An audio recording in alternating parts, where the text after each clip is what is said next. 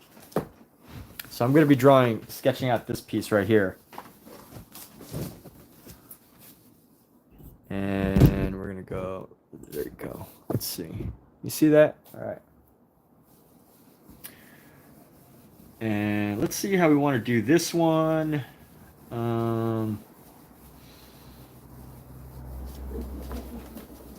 There's a place where we can begin. Find a good space to begin here. I think where we're going to begin with is the space up here. This building right here, just whoosh.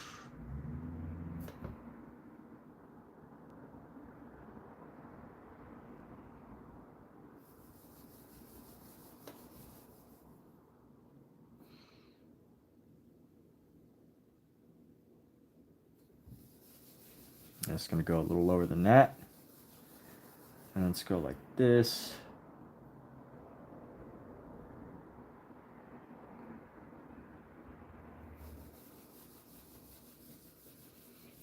And let's go like down across.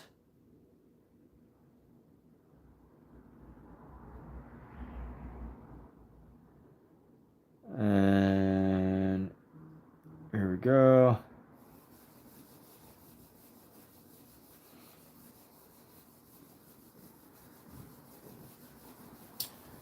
So let's go like this. I'm gonna go up.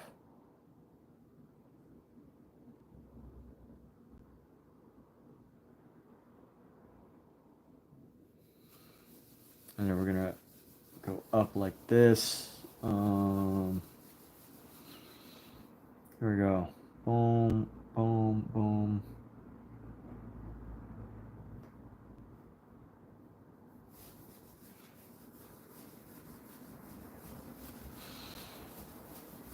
And we're gonna go like this. There's a little square thing here. I don't really know what this is, but and sometimes, you know, what I find interesting when drawing and like copying a drawing is you don't know like what was an accident and what the artist was specifically trying to draw. So you kind of just have to like trust your judgment and just like go with it. We're gonna go like that's gonna go around, and then this is gonna come down, and then we're gonna go. I guess this goes across pretty deeply, right next to each other, and then we're gonna add some cross hatches here, and then let's see, how do we go? Right from here, we're gonna go.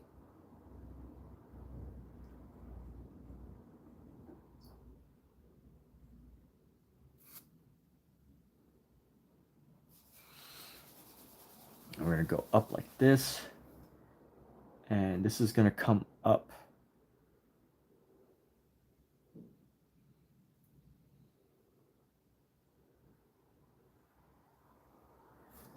And here we go. So there's a tree right here, and we're gonna go get these dimensions for the trees,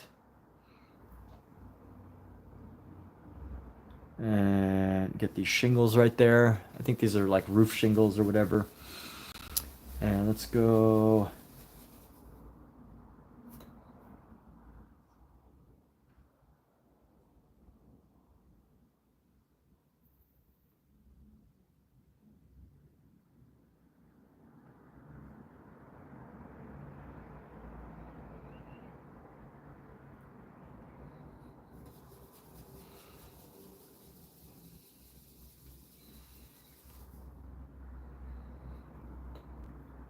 And then here we go.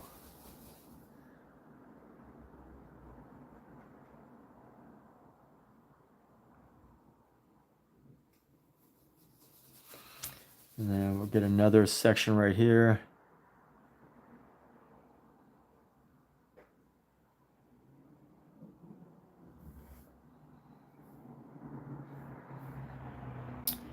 And here we go.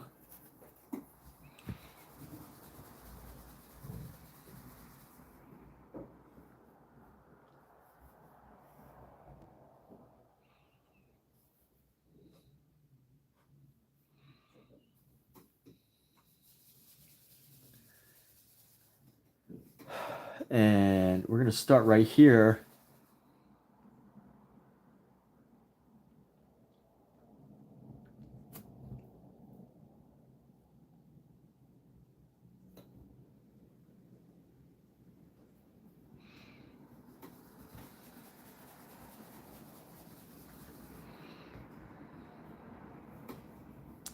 And we're going to add shade to go all the way down this wall.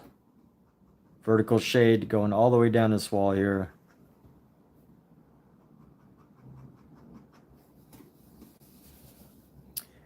And we're going to add some shade down here, just some shade right there. And we're going to go round, around.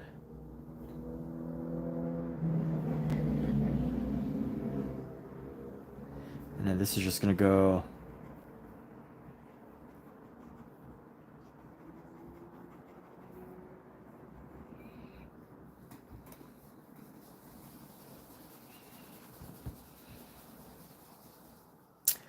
and then here we can pretty much just build this up.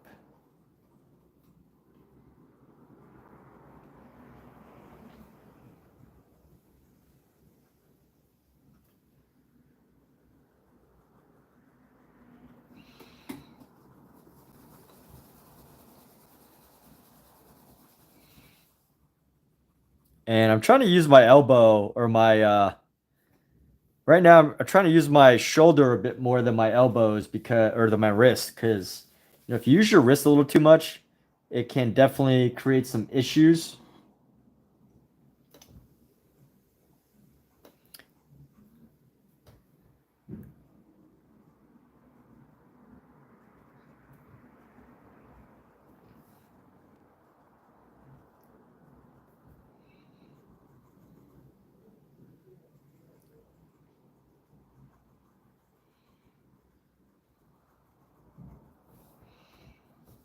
And here we go.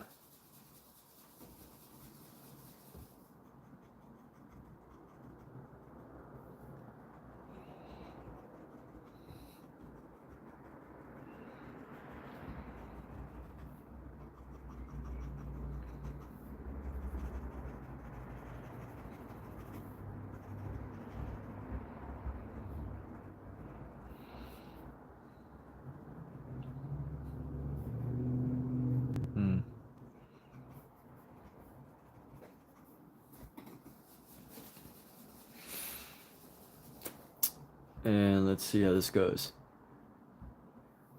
Turning to build this up. I'm going to bring this down like so, pretty much right there. Bring this in.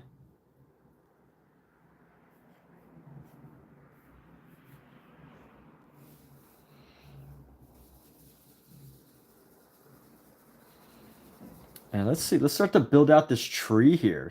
So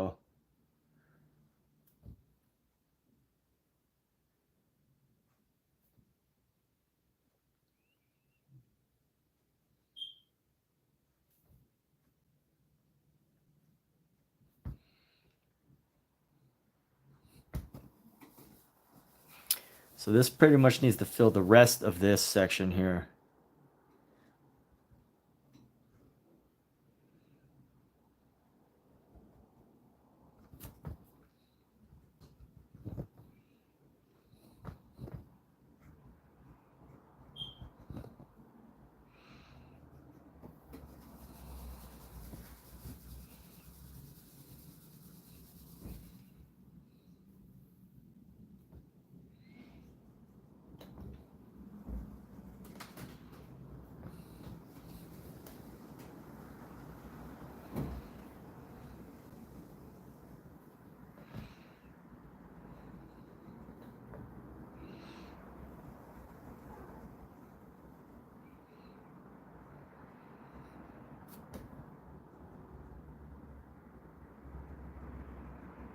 And then here we go.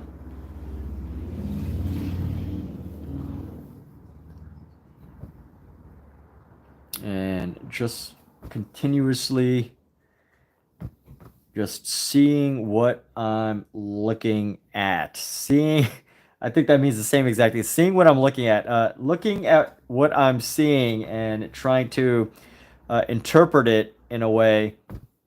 But of course, I guess there is a method to, not the madness. I don't want to say the madness, but there's definitely a method to Van Gogh's work, which is very unique.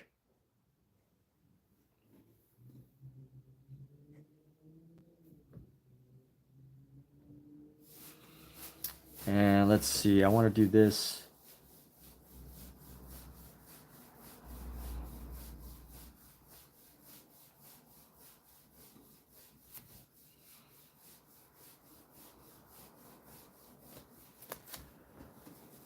And then let's go.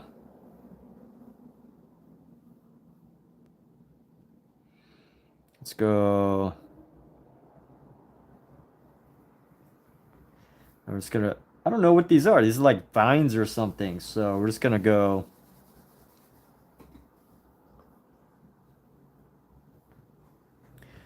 This is one thing. I don't exactly know what I'm drawing here. They look like vines or some types of plants or something. So what we're gonna do is we're basically just gonna keep really tight line work as we build up.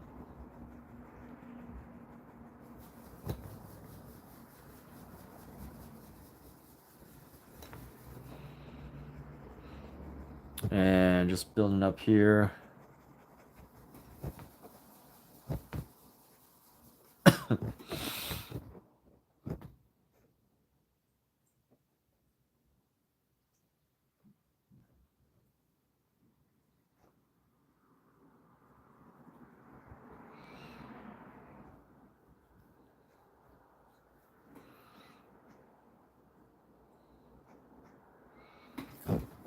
And right into here. We're trying to find how these trees blend into this section right here.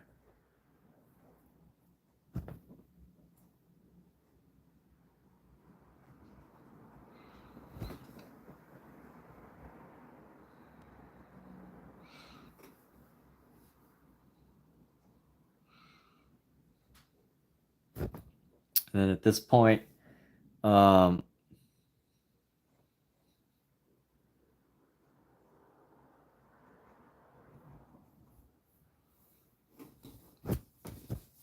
man, the wrist work, my goodness. I think Vincent probably had really strong wrists. He had some incredibly, he had a lot of wrist endurance, I gotta say. Either that or he was really good at drawing from the shoulder. Yo, look at this cat. He's like, this cat is totally grilling me right now. Look at him. Imagine you're drawing and then you see this. Just staring at me. Scout. Dude's just staring at me. What is he thinking? What does he want? He wants food. That's what he wants. I'm going to feed him in a few moments. Scout, I'm going to feed you. I swear. Don't, hurt me. Don't eat my face off, please. So just to add all of this detail into here, I feel like it's really unnecessary because if you're painting, you're probably just building in. But I do love the texture and design that goes all of this that goes into here. It is nice to know, like, how this all comes together. And one thing you can really see is how Vincent's work kind of comes together on a painting just simply by looking at how he makes it on a drawing here.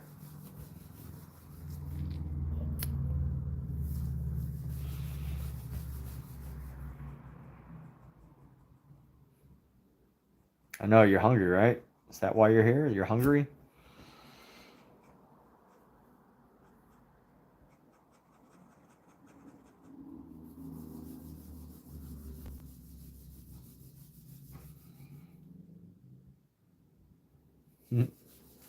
Check out this cat. This cat is around. There we go.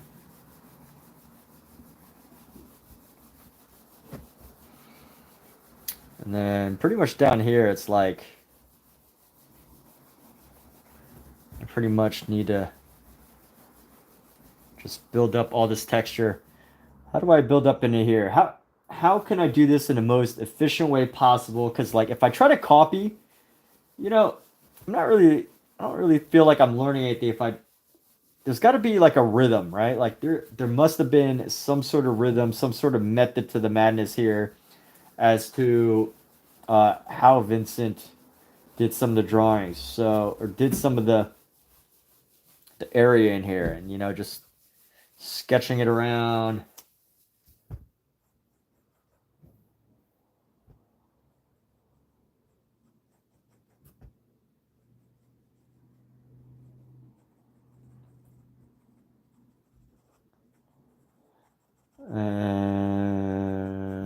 Here we go. I'm just gonna leave it like that. I'm not gonna go too much more into detail as far as that, but I do want to capture some of the stuff in here.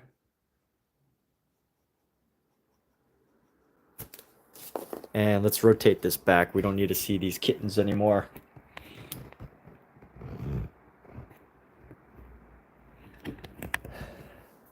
Let's see.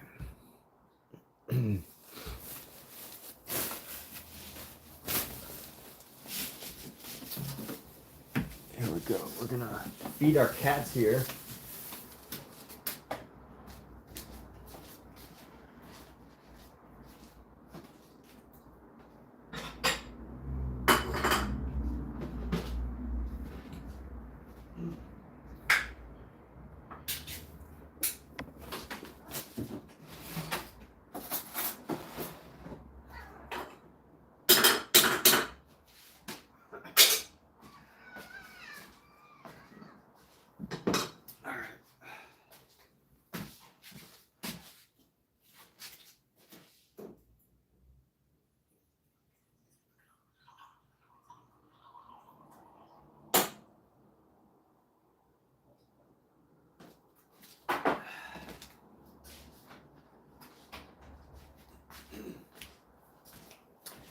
The one thing I don't like about these drawings, practicing drawings in this way, is I really sit around for a long time. I do a lot of sitting, and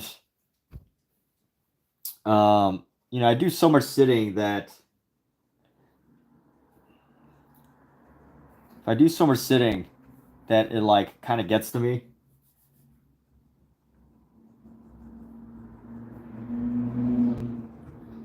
Just going in here, really building up the textures here, trying to capture some of the rhythmic drawings that Vincent got into. But definitely my wrist is definitely getting affected, and I could definitely feel my wrist getting affected by Vincent's style of drawing that we're just copying right now. Totally just copying. I am not doing anything beyond, you know, copying, but also adding my own interpretation as to how these squiggles line up. What's up, Dondrell? Hope you're doing fantastic. Starting a new series here, just mostly back to some of the basics, you know, back to some of the basics, the drawing basics. For me, I wanted to spend some time drawing before I start painting again. But what is nice, you can learn so much from studying drawings of your favorite artists, right? Like, of course, Vincent van Gogh, you could see what, you know, how he like came across his unique style of just mark making. Why not just draw from my imagination? My reason for that is I feel like I could just sit down and do it.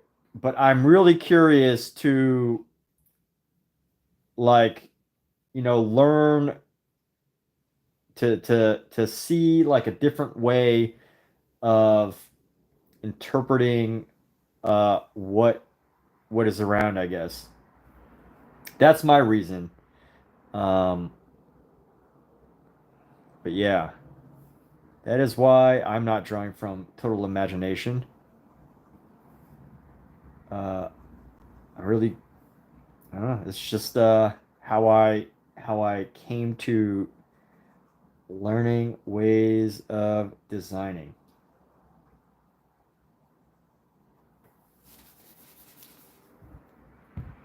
And you know what? Another way, I didn't graduate from art school. No, no, I went to an art concept art program, not an art school. I went to a concept art program, and the concept art program I didn't finish. So not so much about like art school or whatever. I just have this mild obsession with Vincent van Gogh's mark making. And another thing is like this just lets me like free my mind up. I can just look and copy. I don't have to like, think about anything pretty much. Just look and copy, look and copy. And yeah. And I know how I am how my mind is like freed up because of how I'm able to continue talking while I know this is a silly thing, but I'm able to continue talking while doing these copies. But yeah, this isn't like a traditional master copy or anything, but definitely not my own specific style, right? Trying to mark making. That part, what? What do you mean?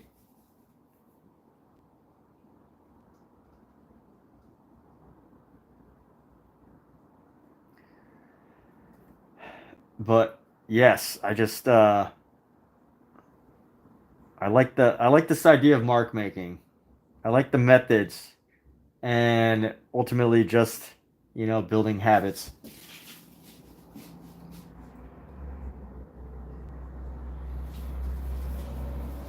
Building mark making habits, seeing how this is all done, and then, learning from the this era of artwork through drawing. I find it very relaxing and also uh, very helpful. Very helpful. At least if I'm taking a break from painting, because I know Vincent van Gogh really allowed his drawing skills to carry through in his painting skills. His drawing skills to carry through in his painting skills. But yeah. So, yeah. And I feel like if I'm gonna, at some point, if I do develop my own style, which if it happens, if it happens, it happens. But I really think if I was to come up with a style, it would be an evolve from something that already exists. I don't think I would ever really have something totally like never been done before. It would probably be its own, probably be a version of something that I'm doing right now. Yeah, I hope you're doing great, man. Uh, I was thinking earlier, maybe I'll just do totally from the imagination, wild and interesting sketches. But this is something that I know I could just like do over and over and over and over and over, and like I don't get burnt out. I guess I do get burnt out from this once in a while, but I do have the opportunity to just I know exactly what I'm doing next. I don't have to think about plan an idea or whatever. I just get right into it and just sketch it all out. So here we go. We're gonna go down, and then so unfortunately, I can see that I can already see that my Oh wait, no, I have plenty of space. I have a little bit of space. I was gonna say I can already see that I'm running out of space because I didn't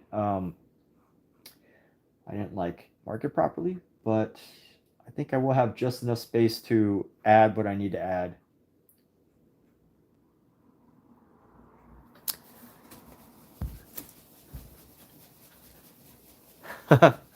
Whatever keeps me going. All right, well, thank you, appreciate you. Yeah.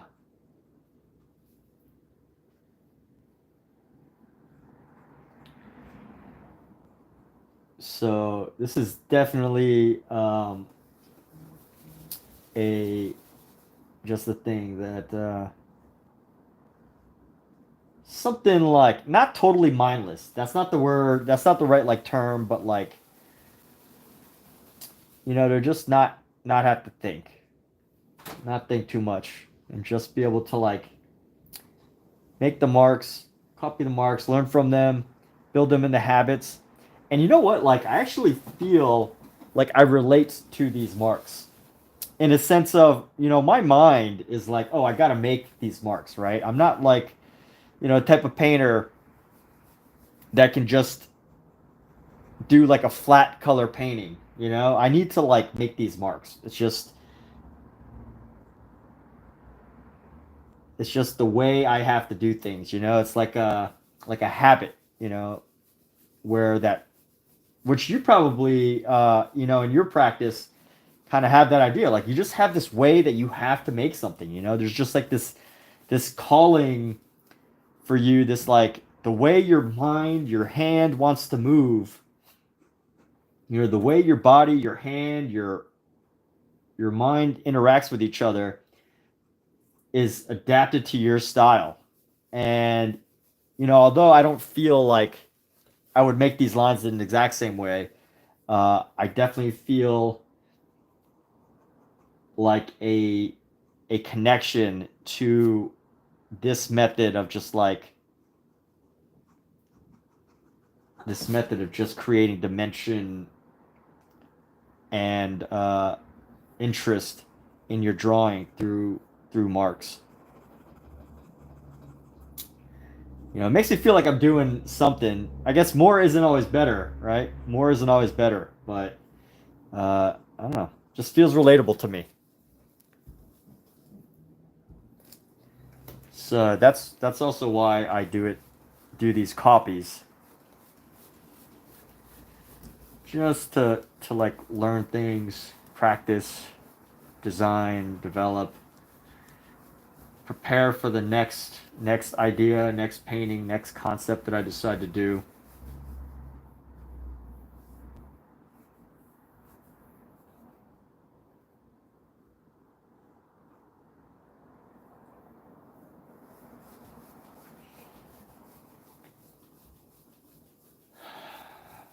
So here we go.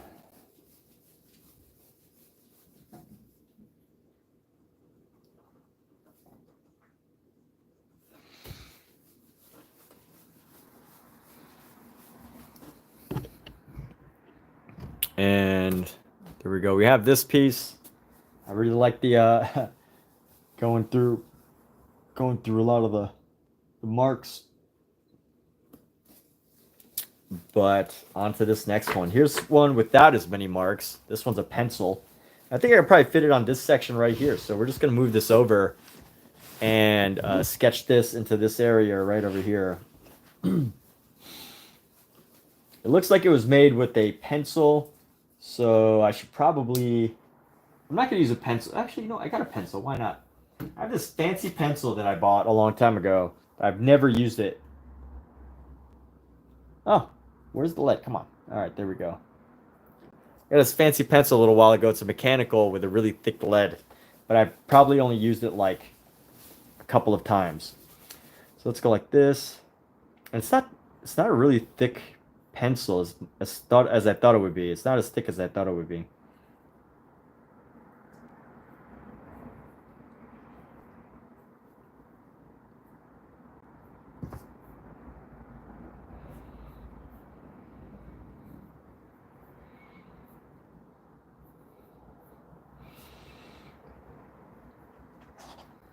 What are you doing, kitty?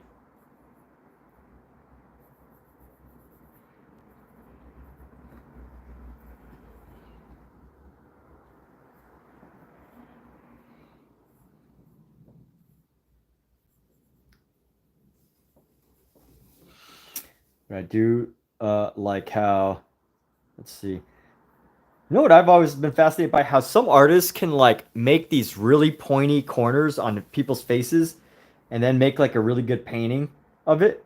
But I've never been good at like, look at his forehead right here. It's like literally like an angle, just a total 90-degree angle on his forehead.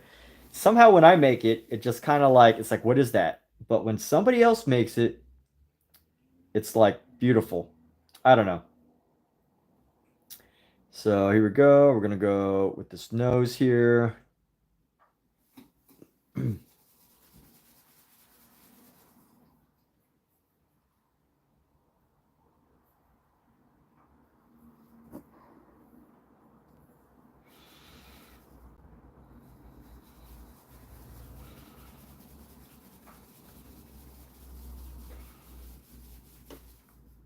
Her face is a little wider here than it is here, but we'll just keep going with it. Maybe I could thin out her neck right here.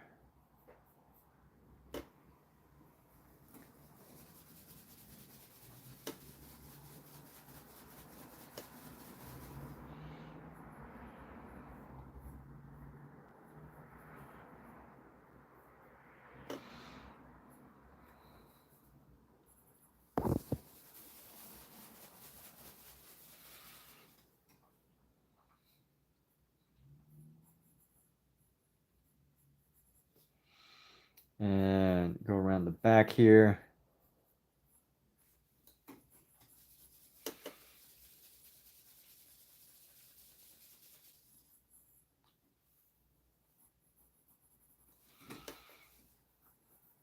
A lot of curvatures here. Let's go.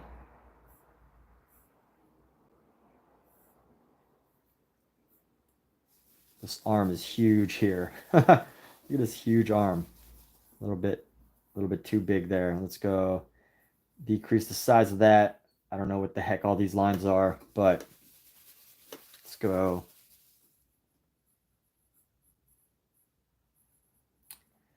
And here we go. We're going to go down. And let's see. Sketching out. Trying to figure out where these lines, how these lines come together. And get these just beautiful gestured hands. Like you don't notice it upon first look, but when you really dig in, you're like, these hands have so much character to them. These hands have so much character. Even if they're not like accurate and they're kind of weirdly drawn. It just got so much gestural stuff. So let's see. We're gonna go like this. Go up like that. Bring that. Bring these down. Bring that down. I'm gonna go color that in. She's obviously playing the piano.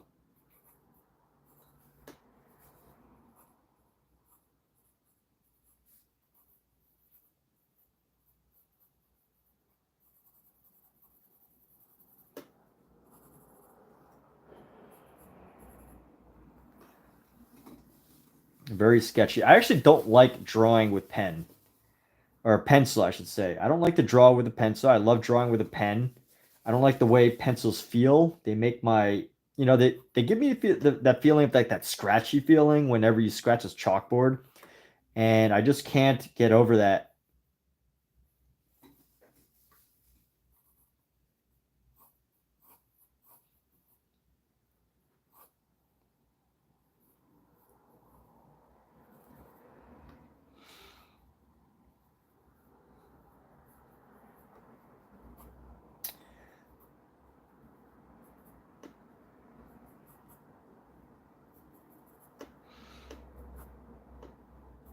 I love just seeing these very effective strokes and use of I just love seeing how Vincent uses like just a couple strokes to capture the folds in this dress here. It's amazing. I love it. I love seeing this. So here we go. 1, 2, 3. Go deeper into the dress here. 1, 2, 3, 4, 5. 1, 2, 3, 4, 5, 6, 7, 8, 9, 10. Okay, I probably added way more than I needed, but that's all right. And let's go like that.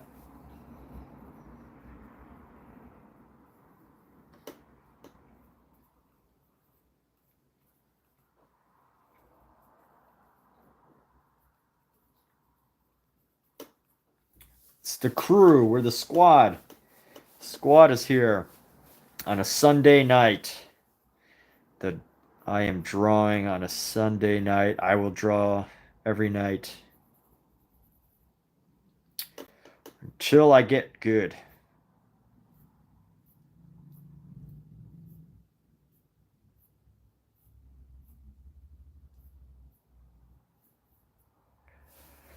And then here we go. And this is like a wall right here. 1, 2, 3. 1, 2, 3, 4, 5. That's a big one. I'm just gonna leave these 4. Just a fun little pencil sketch here. Marguerite Gachet at the piano. So this is actually chalk, not pencil. I got that wrong, but this is a pretty cool drawing right here. What is this made of? This drawing, I don't even know. Where is it? Let's see what it says. Previous page. Nope, that's not it. What is this? 94. Boulevard de Clichy. Detail of Fig 72. What is figure 72? Figure 72. Where's figure 72? 77. 76. 74. 72. Boulevard de Clichy. Pencil, pen, ink, chalk, watercolor. All right. I don't know why this is like so scratchy. But since this isn't like a pure just pen and ink drawing, I'm not going to try to copy this one. I want to focus on the ones that are mostly just pen or pencil.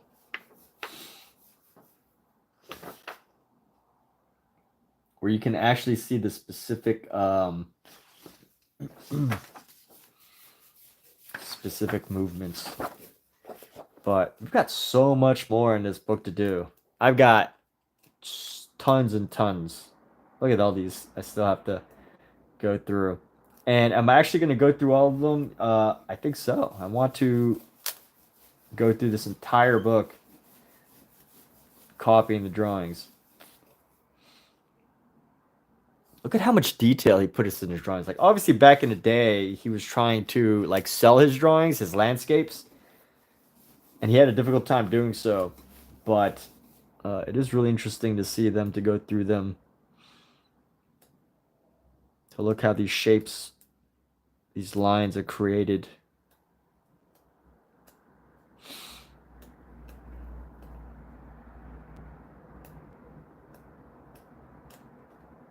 Let's free up the mind and do a little bit of what Dondrell recommended, just drawing from the imagination, huh? I'm going to take a break on this piece, on the drawings of Vincent van Gogh. And let's just see what we come up with doing some free drawing and just allowing whatever the heck happens in your mind to just happen in the mind here.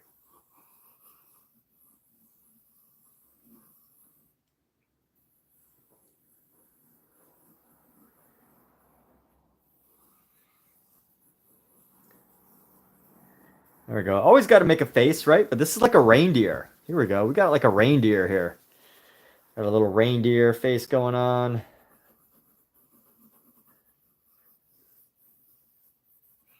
There we go. Got a little reindeer face. There we go. There we go. We're having some fun inspired by Dondrell of some free drawing without any attempt to copy.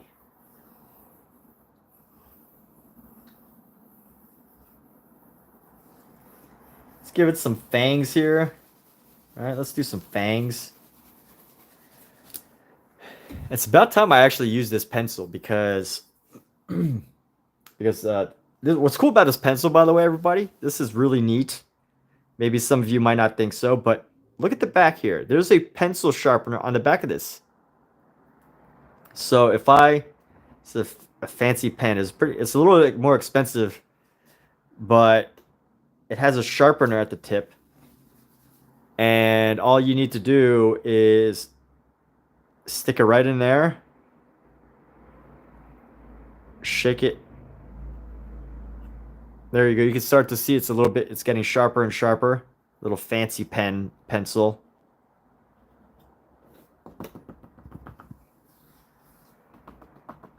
It is messy though, of course, right? So I gotta figure out a way to there we go. See how it like works? It's pretty good. It's a really good sharpener too. But of course it gets really messy. You got to do this over a thing. You got to do it over a garbage can. Otherwise you're going to create a mess like this. All right, look at how much junk comes out.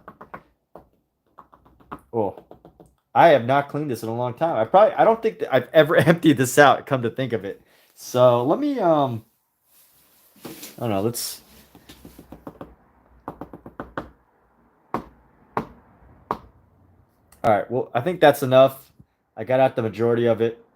Let's see what actually happens if we use our pencil to try to blend in some of this stuff. Let's go right here. Does it actually like go in, or am I just like, what does this actually do? Just makes a mess, right? I don't know. I don't actually know what trying to spread this would actually do.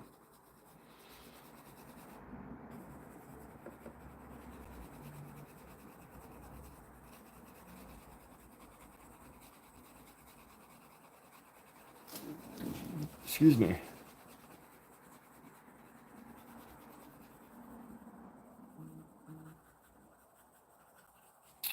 And here we go.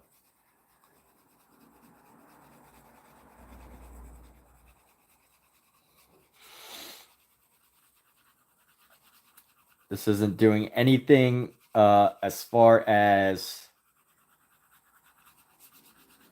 I'm not doing anything specific as far as trying to come up with a result. There's no result I'm coming up with except to just spread this lead, or I guess it's graphite. Technically not lead. We still call it pencil lead, but it's actually graphite. Pencils haven't used lead since like I don't know when they stopped using lead, but 1900s? I don't know. But there we go. Cool. Just a little bit of pencil work was enough to get all this lead to spread down. And let's go ahead and switch to the next page here. We're gonna do some more inspired work inspired by Don Jarrell here. It's gonna free up our pencil hand, our strong hand here. Let's see what we come up with. What is on the imagination here?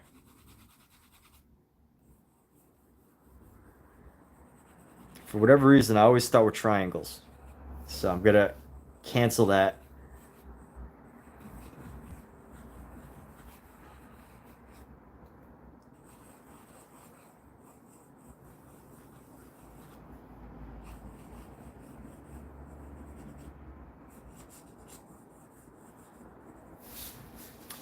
I actually haven't done my nighttime exercise yet where I just sketch in the dark when I'm like in the middle of sleeping.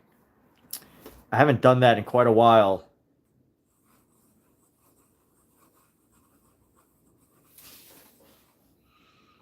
The bridge of the nose here.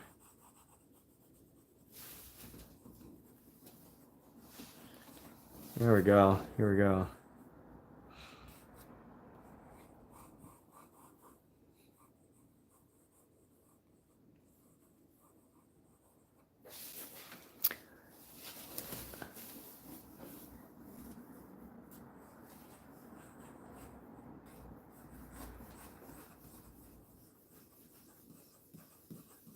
What is this? I'm using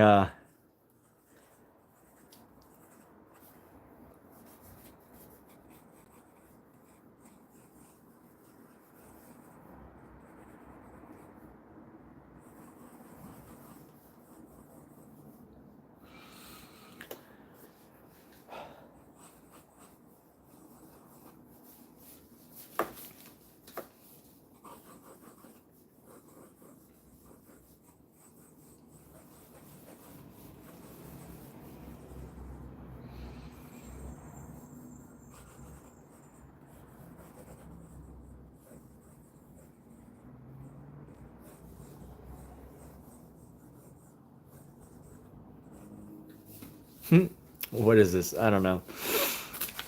Let's keep going. Let me go.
And here we go.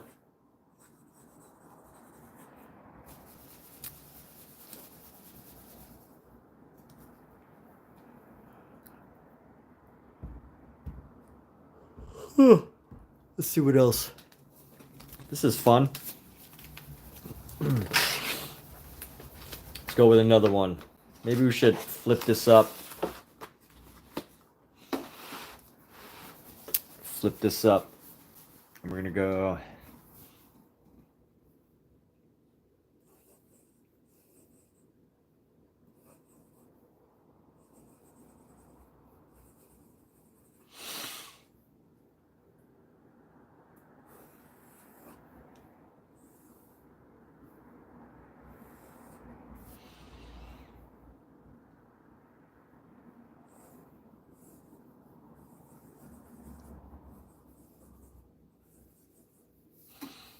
Let's go.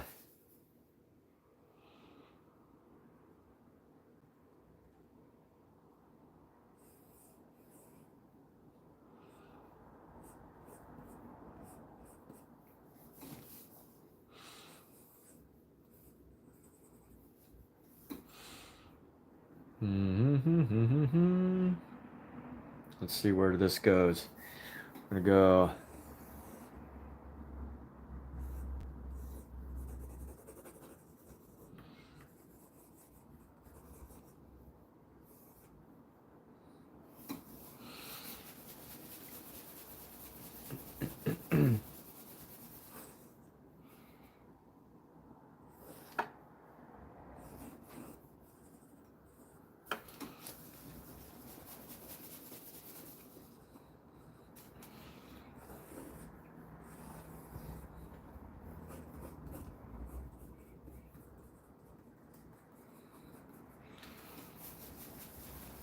And let's see. What is this mess, huh? What is this mess?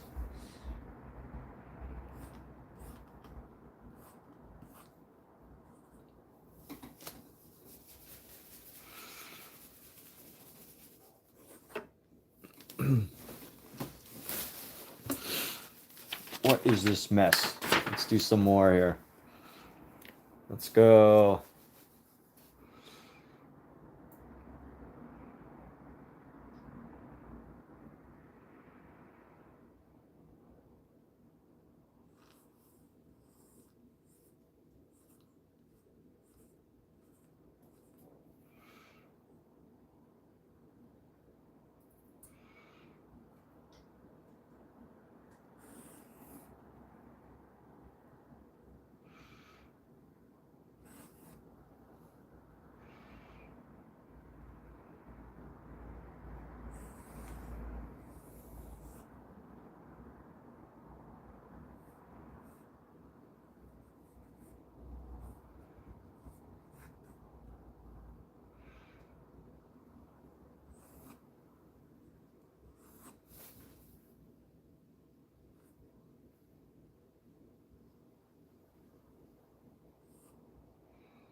Mm-hmm.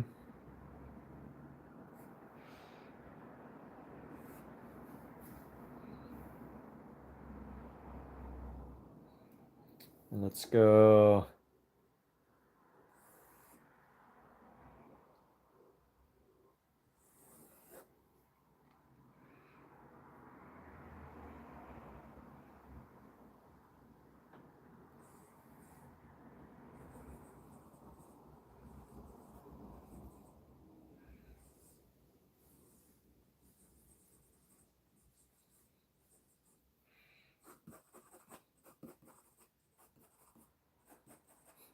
There we go.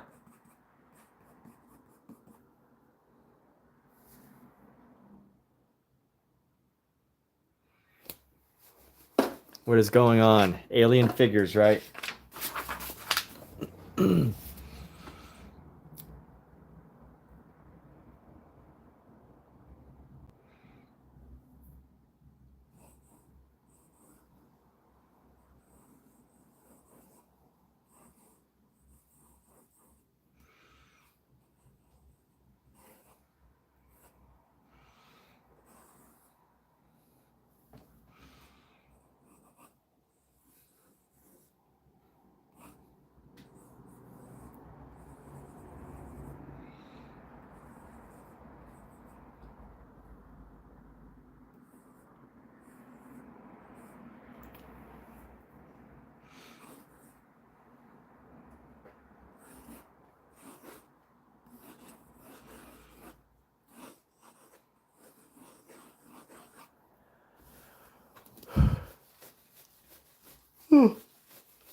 What are we doing? Taking a little break from our serious sketching here. Aliens. This is what an alien looks like, people. The good old aliens. What if we just had infinite paper? Just freaking infinite paper. Which I don't have infinite paper, but you know, it might as well have infinite paper, right? Because who has actually ever reached the point where they don't have enough, they can't get any more paper?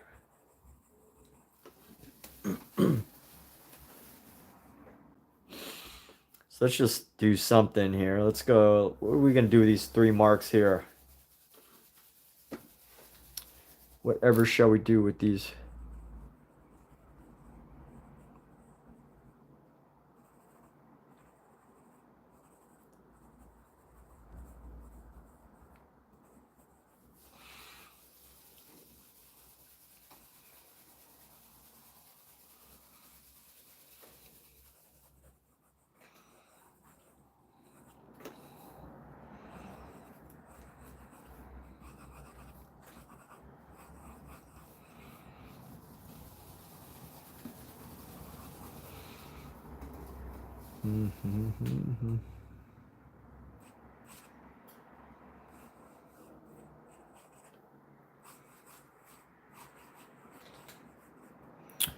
What is this? Boom, boom, boom, boom, boom, boom, boom, boom, boom, boom.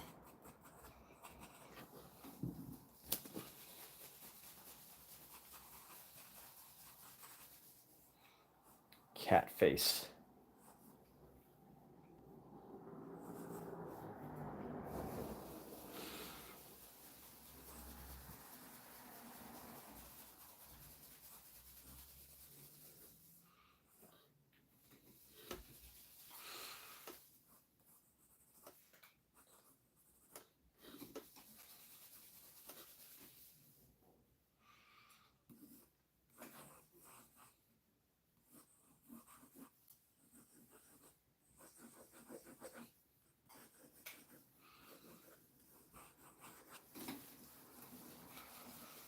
Mm-hmm.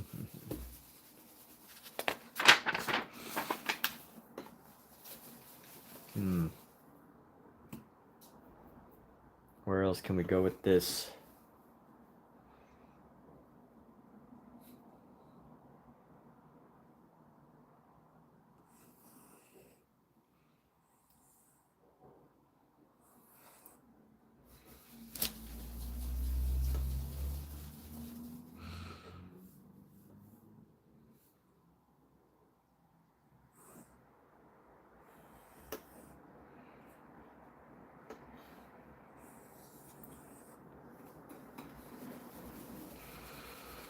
And let's go.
What is going?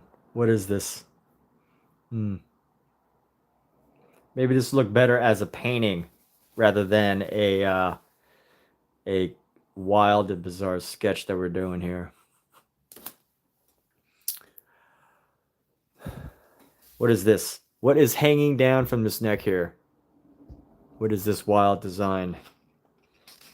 All right, we're gonna do one more. Let's do one more of these and then figure out where to go from there.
All right. I just had an idea that I wanted to do, but can't remember what it is.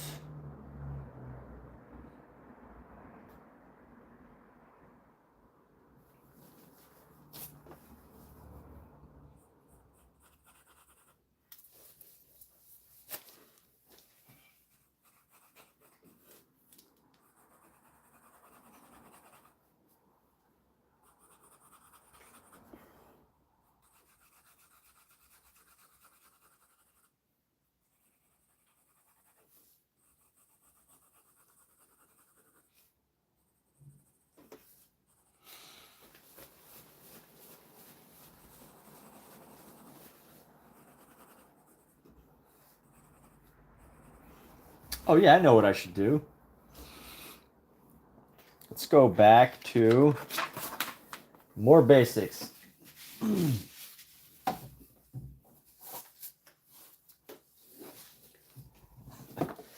Go to the Ultimate Berg Drawing Course. Of course, why didn't we think of this earlier, right? Go back to the beginning and just go through this sketchbook and just sketch stuff out. Just draw mindlessly, copy mindlessly. or mindlessly.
Mm-hmm.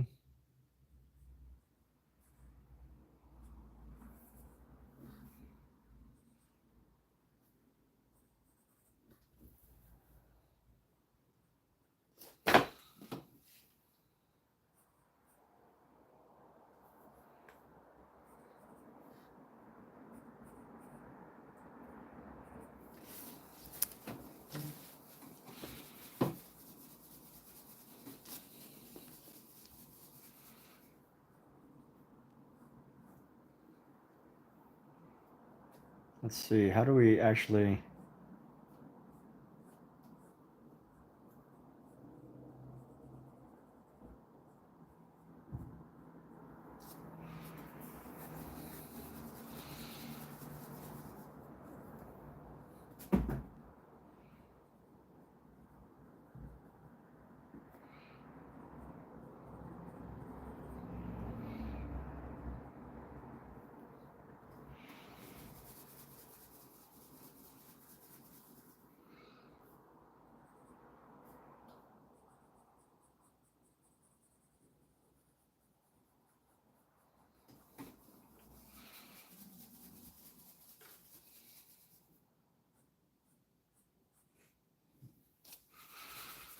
And let's go with this next one here.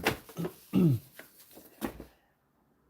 gonna go down this.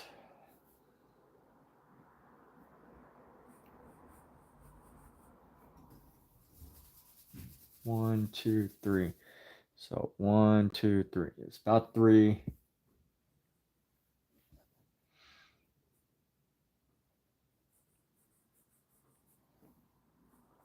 So how's everyone doing? Hope you're all doing fantastic. You know, I hope you all are doing wonderfully. I know, you know, I know it's like, hey, how do you just watch somebody draw? No one ever just like wants to just watch somebody draw. Unless like,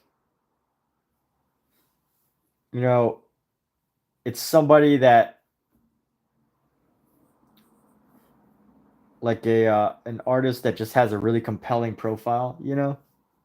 So if anybody here wants to talk about their artwork or whatever, feel free to jump in and chime in. Actually, you know, when I said nobody really wants to watch people draw, I don't think that's true. But you know, as I draw on my mind, I'm like, who would actually watch this? You know, why would anybody really tune in? And I will say sometimes I have a hard time answering that question. But you know, I think if we all have our own passion for things, we can ultimately uh, help other people find interest in it too. So here we go. Let's go.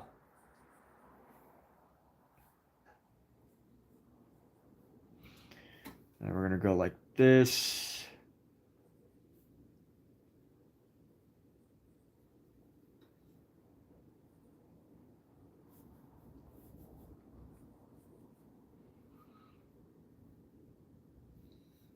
That's going to go right there.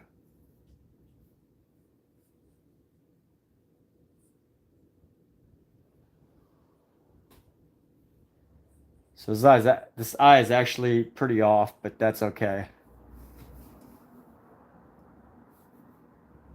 It's not okay, according to this book. Supposedly, when they actually taught this style of drawing, the Charles Berg style, if it wasn't exact, it was considered wrong, and because of that, unfortunately, I don't live in 1850, and I can just go about my day without worrying about that, without how perfectly accurate it is. So here we go. This is a great way to study, though. Just sketching and resketching Charles Berg designs.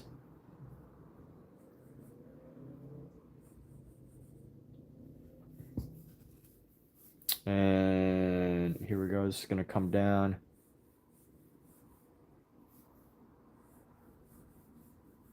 It's going to come down just a bit.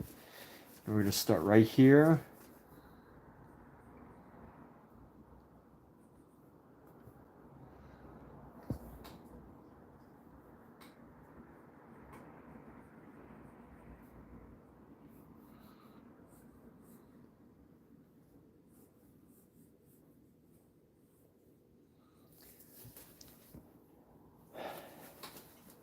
And I think one thing I got to get better at right here, you can see my work marks are very sketchy. I need to get a bit more confident with these lines. I can see that my lines, because I'm seeing the lines thicker on this actual page right here. So I'm trying to compensate by like drawing over those lines multiple times. But I think what that's causing me to do is to create lines that do not have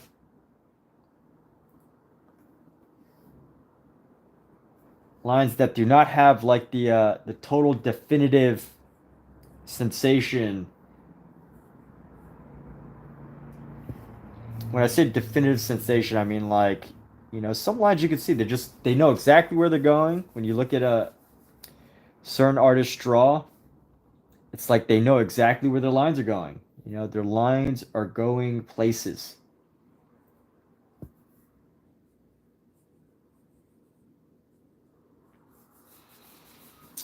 And definitely if your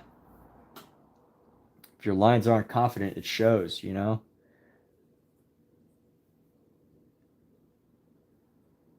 Good to have confident lines that, know where you make the line, and it's like, yeah, I know exactly where this line was going, and I was confident in making it. I believed that it was going to be exactly where it's going to go. And definitely, if I make my lines too much like this, you can kind of see that it's like sometimes hesitating.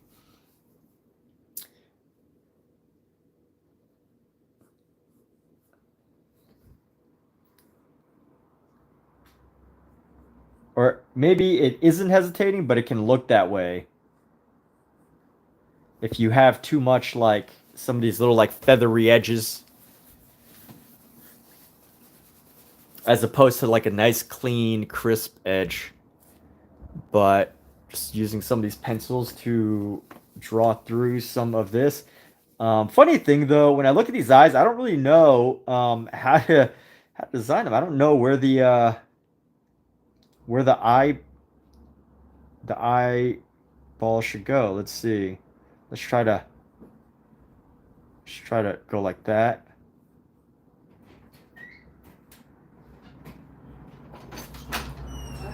Hey. What's up, Kathleen? How are you? Hey, what are you doing? I'm drawing. Why? You're a painter. Why are you drawing? Huh? Hi, Scout. Why are you drawing?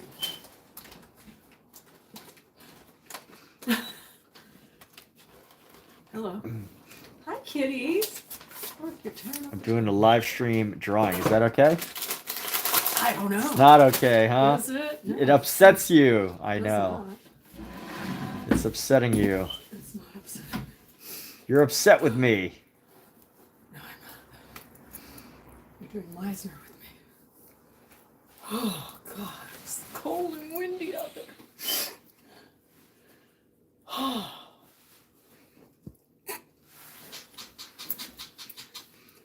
Glad to know.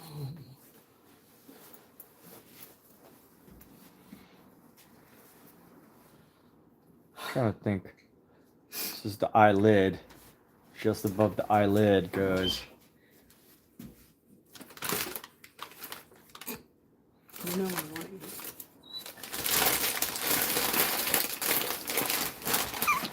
he's ready. Hold on 1 second, Kat. Let me take off my headphones. And how are you? Good. So I am streaming, by the way, but what's going on? There's a lot of crap in the air. A lot of crap in the air? Breathing. Are you doing okay? Yeah, I was just having trouble breathing. Uh-oh. Trouble breathing. Got me some Chick-fil-A. Thank you so much. And there's some barbecue. Barbecue sauce. Hey, mine. All right. Did you feed them dinner? I did. Fish and a can of whoop ass. No, just kidding. Can of whatever. Hey, good. So let's go again for these next sections. So this is my bag? Or are they, is it both ours? Huh? Oh my gosh, look at all this fries and ketchup and sauce. Yeah, but there's only 2 sandwiches. So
All right, we're back. What's up, Omizu? How you doing?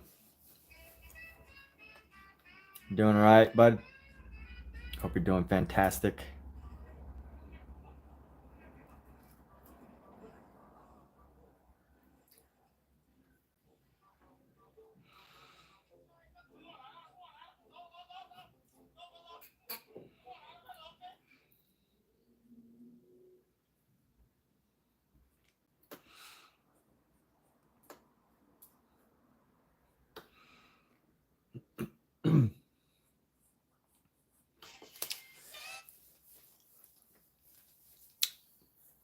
Yeah, are you on?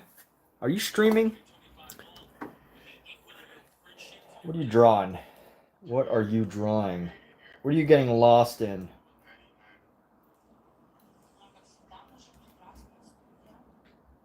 I am getting totally lost in Charles Baird's drawing tutorials.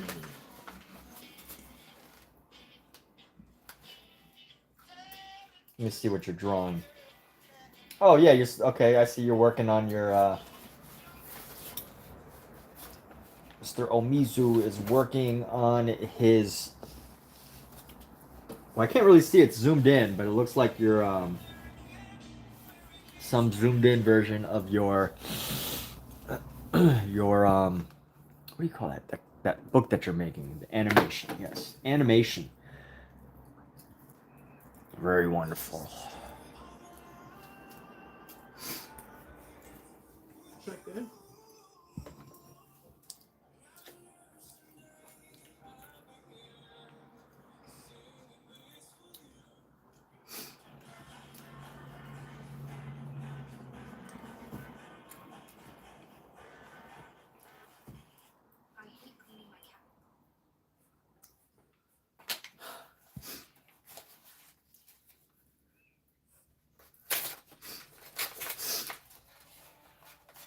You having fries?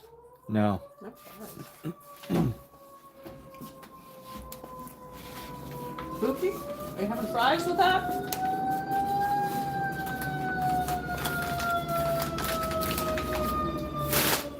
The cat should be very happy to have McDonald's every day. Wouldn't you?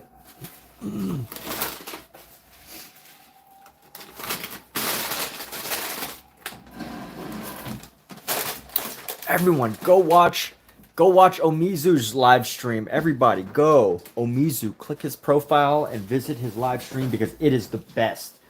He is creating some amazing animations right now, cartoons, and you will be witnessing history by looking at Omizu's channel right now because he is making some of the greatest cartoons that the world will ever see.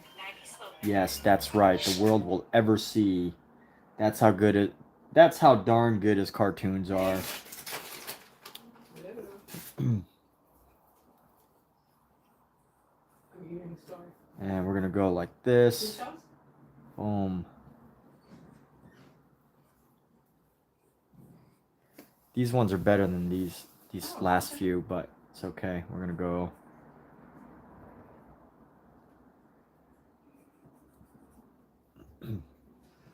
Mr. Omizu paints the greatest. The goat. Omizu the goat. Yeah. Getting goated. Getting greatest of all timed. That is Omizu. Omizu. Highlight water. What's this kitty doing here? Got a kitty.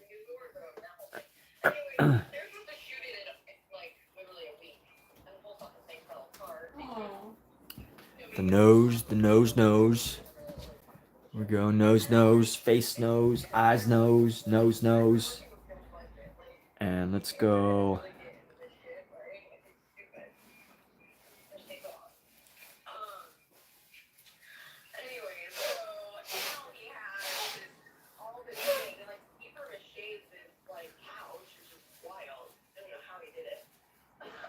It's a real couch? A real couch covered with paper mache? It's kitten.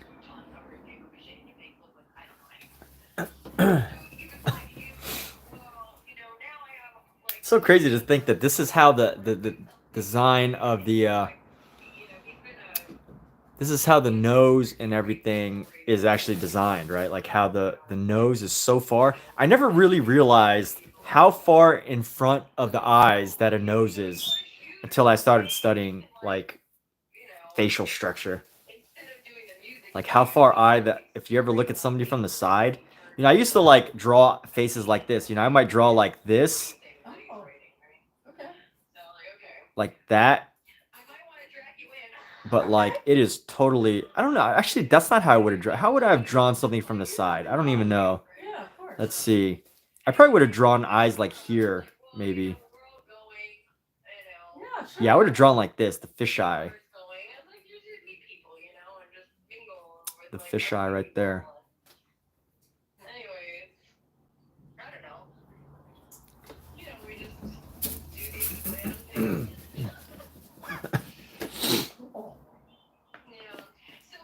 So let's go.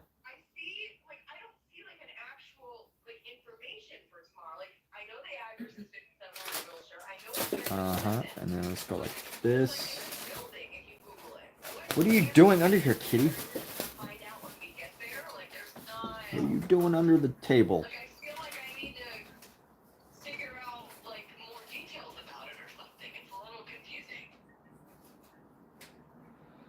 Doesn't have any information anywhere?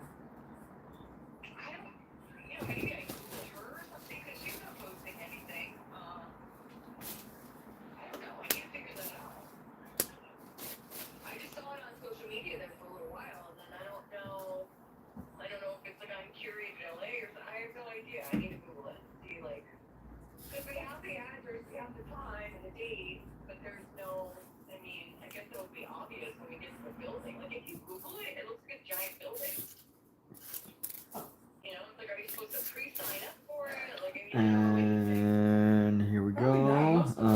Exhibits are just open to the public. Yeah. This is a pop-up? And this cat is so crazy. What are you doing, Scout? Stop. Go away. What are you trying to get me to do, you little funky monkey? I see. So it's not a real art gallery.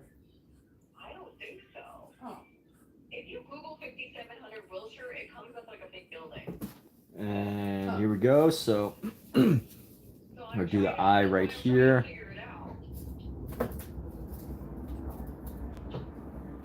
This eye is going to come down.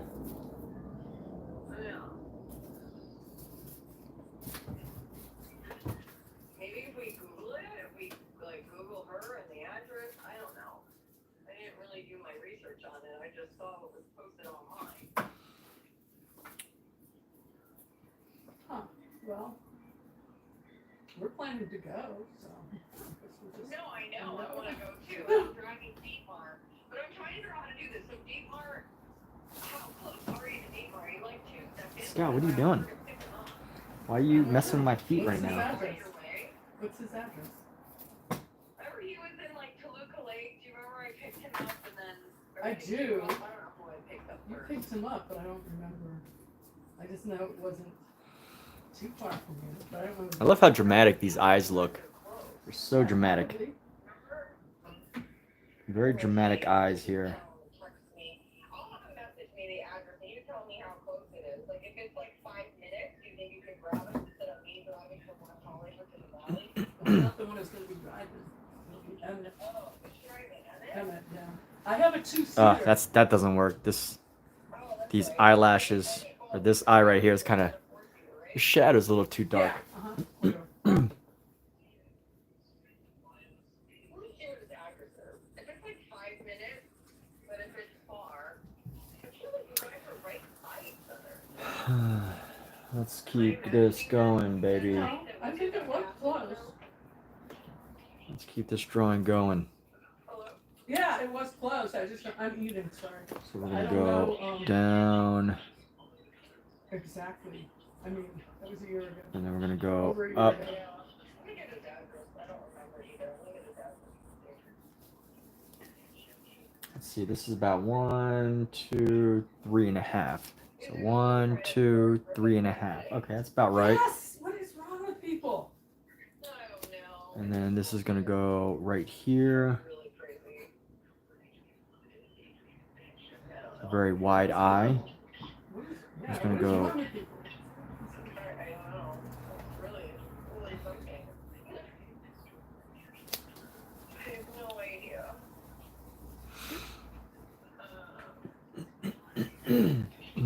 And then let's go right about here. We're gonna go bam. I don't remember. Cal's been quiet in the group. She hasn't said anything. Oh, I haven't even been on that group since I said I would go to her party. Okay. Well, I guess everything is still good to go.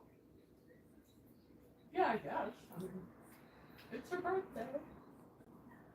Yeah. Yeah. Let me see if I can find something out. Let's just do some drawing, people. Maybe it's in a link in Let's the just file. draw. Who's here to draw? Who's here just to?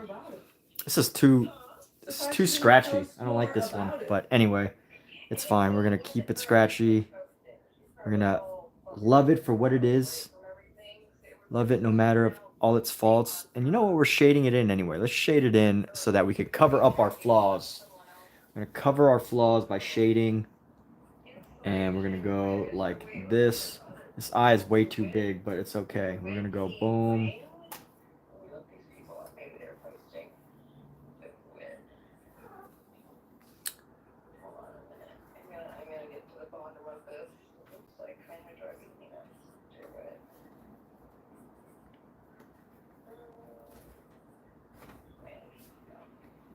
And then we're gonna go right here. This is gonna meet up right around there.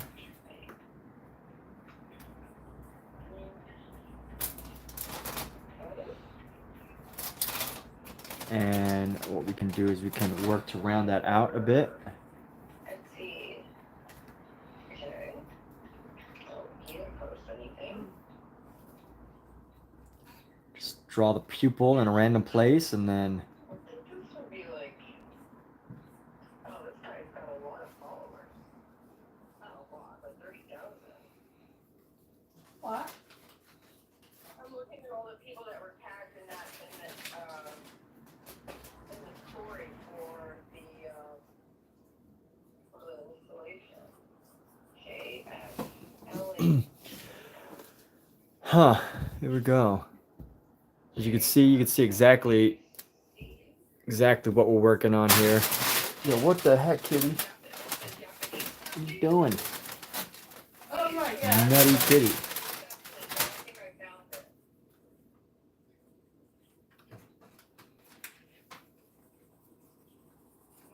I mean, okay, let me send this to you. Japanese foundation. Yeah, I did see Let's that. go to this Isn't other that eye. from, And go. Japanese museum or something?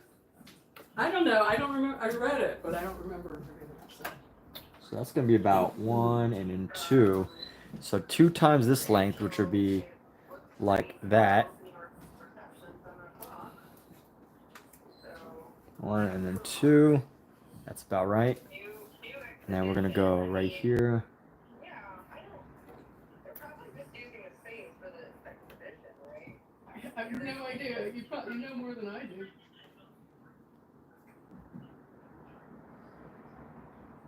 Yeah, so this is tomorrow at 7. And let's go right under here. We're gonna go boom. The guy. Bring this piece down. The Japanese Foundation, Los Angeles. Okay, Sweet 100. What are you doing, Pookie? What are you It says bugging about, RSVP preferred. little girl? Oh. It's not mandatory, right? Oh, I didn't see that. No, I know. I'm like digging for it here. Oh. And I should get some better advertising. Link in the bio. It's so annoying when you put link in the bio and then you gotta like. and there we go. Getting that up. Yeah, I never do that very well. And then let's see. We're gonna go Where curve this down. Let's go curve this down. Finally, so I actually did this painting. So I painted all these, and now I'm just doing actual sketches. I've actually never like drawn these with a pencil, which gives it a whole different feel because when you draw with a pencil, you know, you get so much more detail. You know, because it's not as thick, not more detail, but like it makes it a different. It makes it different because you're not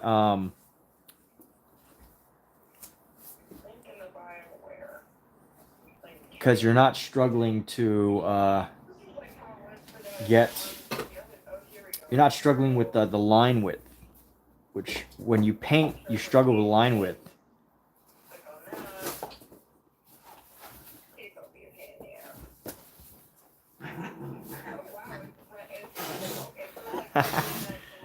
Oh, let's see what these kitties are doing. They're fighting.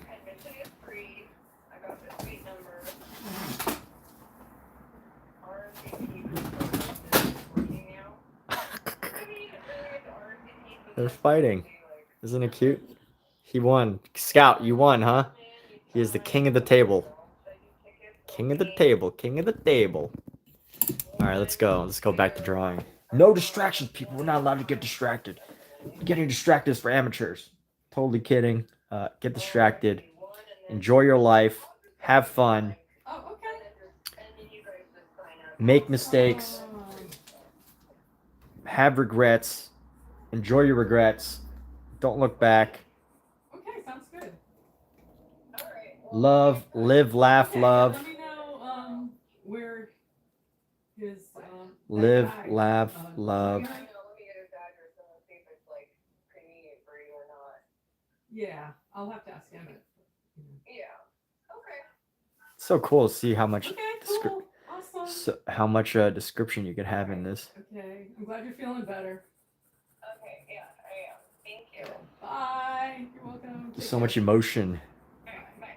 in this thing right here. So much emotion in these eyes.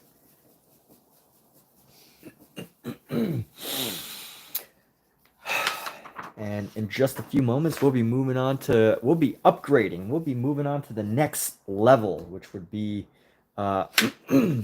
mouths and faces. So let's go like this. We're gonna go around, boom. And then we're gonna go to an angle. Almost a 45-degree angle, boom. And then we're gonna go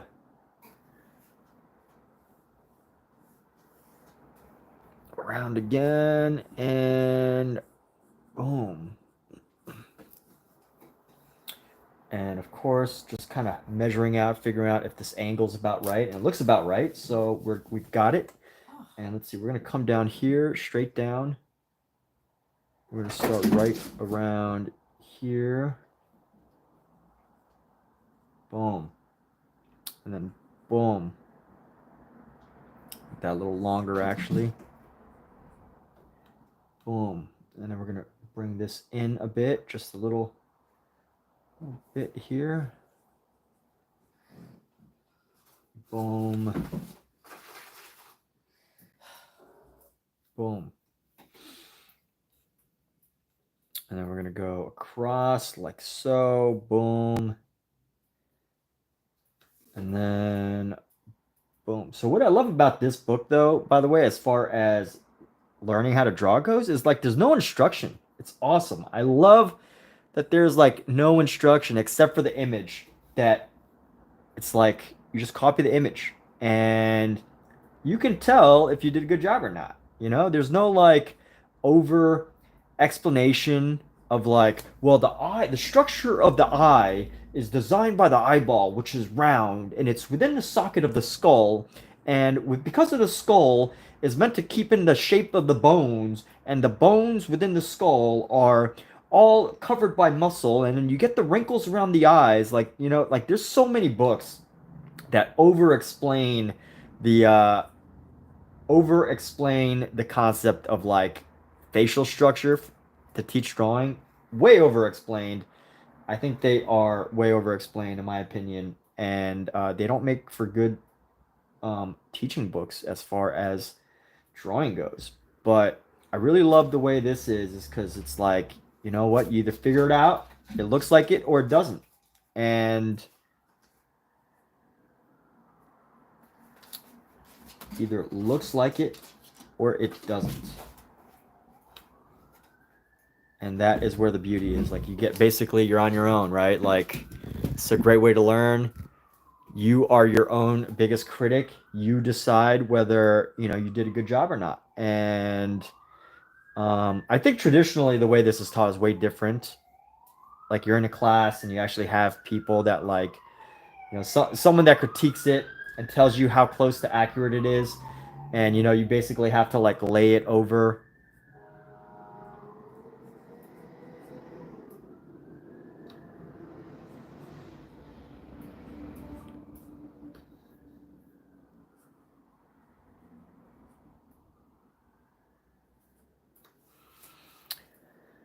So here we go.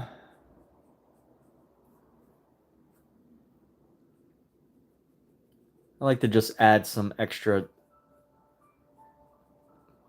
go with these eyelashes, just to add some eyelashes. Just so we could see what we're doing here. But I love that this book is not like, this is how you have to do it, right? It gives you the details, and it's up to you to copy it. It's up to you to decide whether you want to, you know, learn what's in it, and it's up to you to practice. And again, I love it when there's like art is a visual. I mean, visual art is a visual language, right? Visual art is a visual language, and I feel like there's like a symbolism in this book where, you know, if you use words to teach someone how to do something visually, especially if you use words to try to teach a visual learner to draw, it just doesn't work, right? Like, imagine someone talking to you and telling you how to draw. It would never work, right? It would never make sense. Like, that would be it's like someone trying to teach music without sound.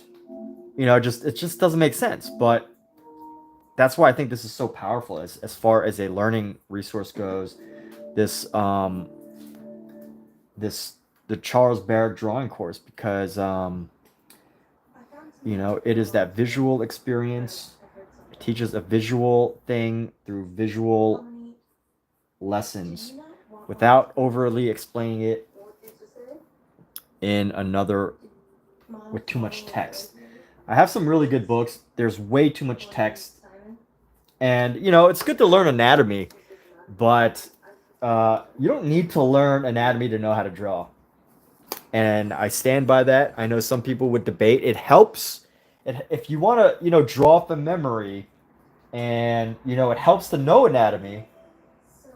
It helps to know, like, you know, how your fingers close, and when they close, they basically close towards the center, towards the palm, right? It's good to know that, because when you're drawing a hand, it's good to know how the fingers work, right? Because otherwise, you're going to draw hands that are like where the fingers are parallel, and that's not how hands work, right? There's a natural curve to it. So it helps to, like, know tricks like that. But as far as learning how to draw, you know, I don't need to know the structure of the skull for this. I don't need to know that the eyeball is a sphere or an off sphere.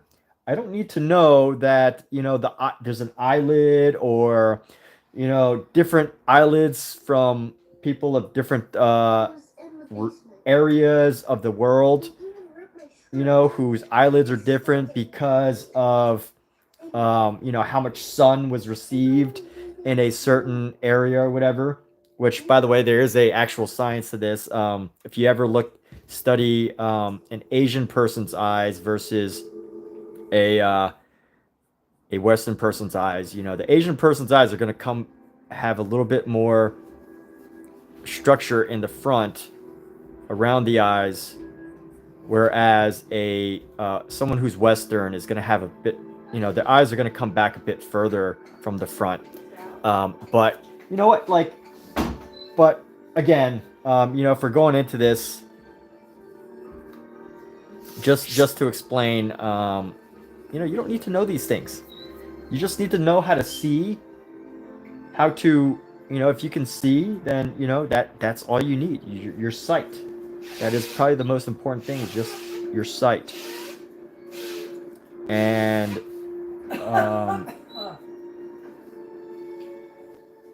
just to be able to match what you're seeing with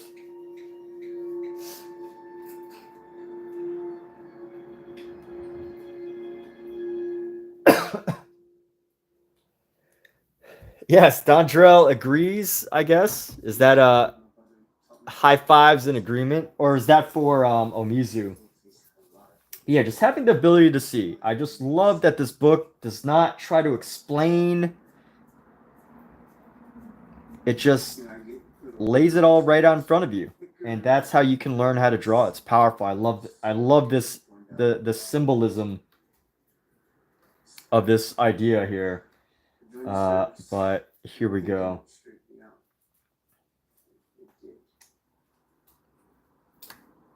In 2004, my second tour in Iraq, my company secured the ruins of a bombed-out hospital in Baghdad. And, we came across this little Iraqi girl, and she was hooked up. But it does help if you know, to know some of these things. But at the end of the day, you just need to know how to see. You just have to trust your judgment. You just have to know how to measure. Not measure, but like estimate.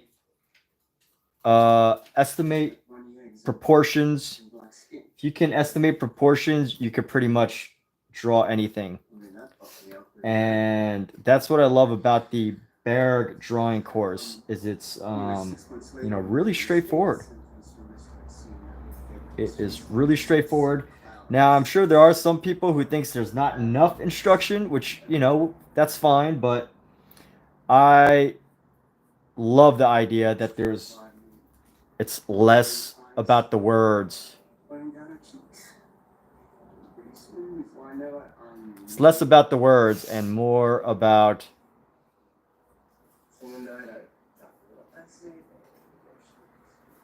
the words and more about the act of just seeing, the act of looking, and the act of copying. Everybody could copy. And I find this an interesting thing. I used to have a lot of younger viewers when I first started doing these live streams. For whatever reason, I was getting way more younger viewers, and now I don't get as much. Probably because I'm not a good teacher. But I used to have younger viewers who would ask me like, "Hey man, can you give me feedback on my eyes? I think there's something wrong with my hands, my eyes, whatever. There's like a problem with it." And I would always say, like, you know, if you come back to me with 20 hands, if you come back to me tomorrow with 20 hands, I will give you the feedback and the critique that you're looking for. But I would never just like look at one drawing of a hand and give a critique. I don't believe in that.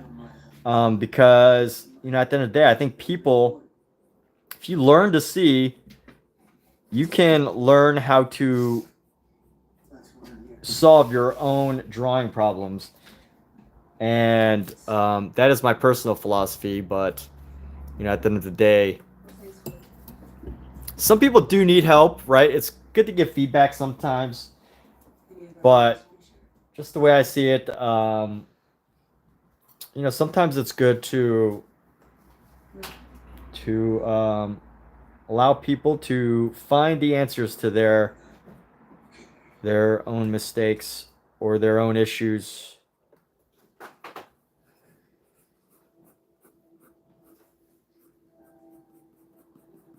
Would anyone like to take a newcomership? How about 30 days free? But here we go.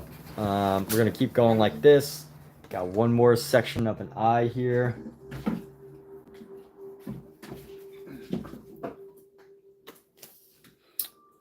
And let's go right here.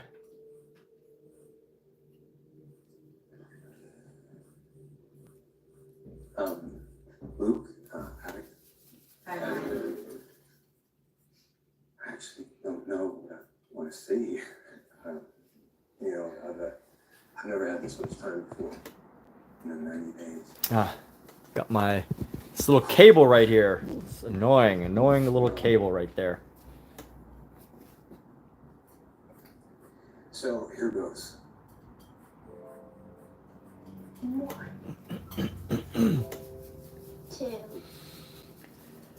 But you know what's interesting? When I used to, what I just said about how I usually have anybody who wants like a critique to, or who needs help drawing a specific thing, you know, and I go, come back when you've done, you know, 10, 20 more, and I will totally share my thoughts on it. They never come back. You know, it's like one of those things. I don't know if they don't come back because they don't want to draw 10 more or 20 more, or whether they figured out the solution to their own problem and, you know, didn't need me anymore. So I always find that interesting. But here we go. And these lines that I'm making are a little bit too feathered. I don't really like how feathered they are. You got me, my little Houdini. It's a lot of feathering going on. Can I have the hat? One thing I like about drawing I think it's too big for you. that I find interesting about drawing is that you can really tell a person's personality through how they draw. Like, Well, you are a big boy now. you can tell what grade a person stopped trying to learn how to draw. So what do you say, Jim? And, you know, basically, like if someone draws a house like this, right? You like it? He loves it. Well, how do you know that? They probably stopped learning to draw in like elementary school. And again, I'm not like talking what's the right way or the wrong way, fine art, etc. I'm just talking in general, like what's so interesting to me about drawing. You can totally learn, you know, you can totally figure out when people stopped learning how to draw. And then, you know, the more detail they add, right? If you're looking at a house from the top view, and then, you know, you build up the house with a pyramid roof, and it goes backwards, and there's some dimension there, and then, you know, you could tell like that, and then you could, you know, depending on the shading, and then there's an attic here, and then, you know, there's these things, and there's roof shingles, and then you could like start to see, and then this might be like, I don't know, somebody start learning how to draw in middle school, right? But at the end of the day, I think drawing reveals so much when you're looking at other people's drawings. And you see an accident waiting to happen if you don't pull those down.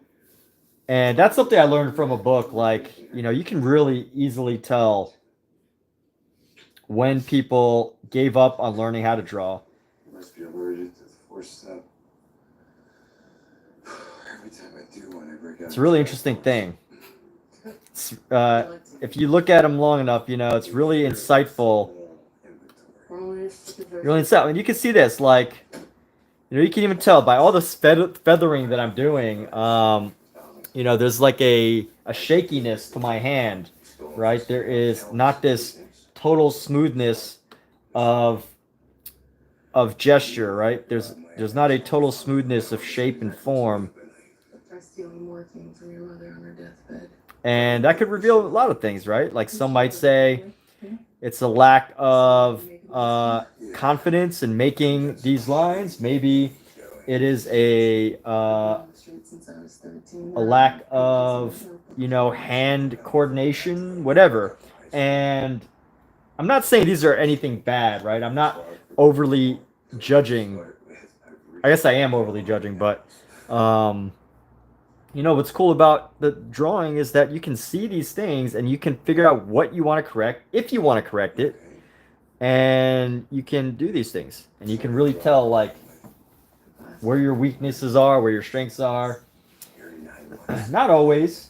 You know, sometimes things are less certain, but in general, you can, you know, figure out what you got to do to get better. So Seriously, what's wrong?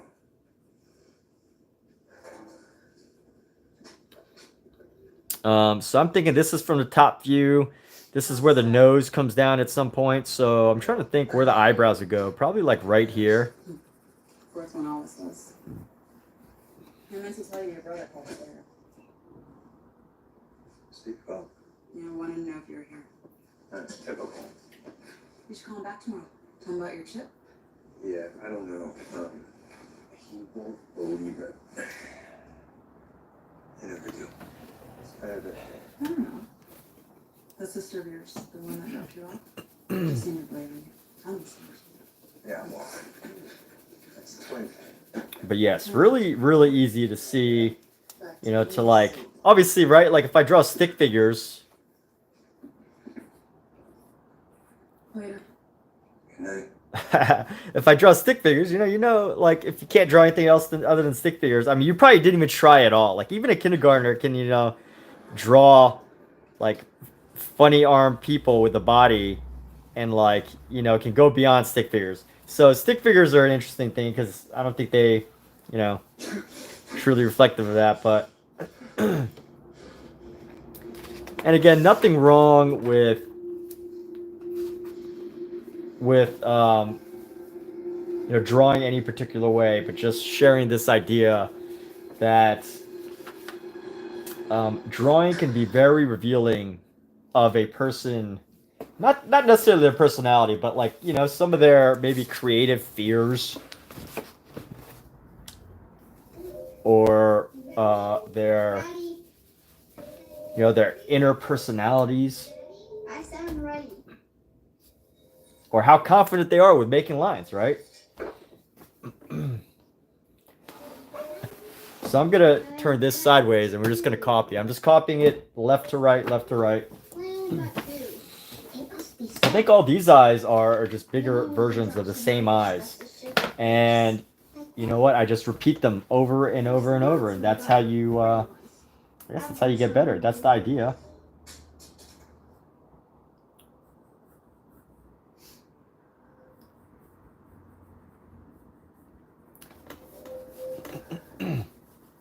But even more importantly, than trying to learn exactly how to draw these things perfectly, the skill that I really think this book helps to build, the Bear drawing course, is your ability to see proportion. Like if you could see proportion, if you could just look at how to see all of these lines, and you know, this line's like that, so this line's probably like double, right? It's about double. Oh, Michael Wilbur, same with the books they read, tells a lot about a person, right? Left hand and draw with my right. Oh yeah, because no, this visual is so my camera's flipped now. That's why this looks the way it does. I draw and I paint pretty much with my right hand. But yes. So right, you could tell a lot by like when people stop, by what books people read, for sure. Yeah, that's another great example. But for this piece right here, you know, one thing you could see, go measure real quickly, like, you know, this is about 1 and then 2 lengths of this, right? Or this is about 1 length of that and 2 lengths of that. So you start to learn and really start to see proportions very well. And then you figure out, like, you know, where you want things to end. And that could be incredibly helpful. So if I just mark that right there and I start right here, and all I need to do is basically issues that can sometimes happen, and just sometimes. And I'm not saying this about you, Luke, because we can start to hang our recovery on someone else instead of on ourselves. And you work too hard on I think I blocked that view, but Michael Wilbur, what's up, man? How are you? Got it now, 1 to 3. Are you asking me to pick a number 1 through 3? What do I win? What's the prize here? Let's see. We're gonna go like that, and then.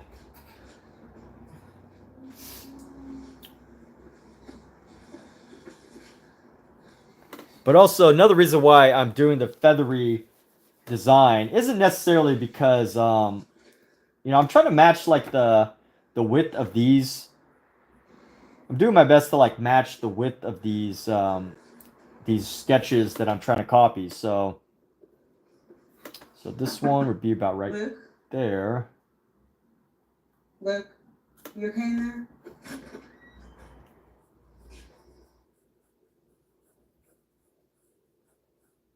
I'm really trying to like match the width of it.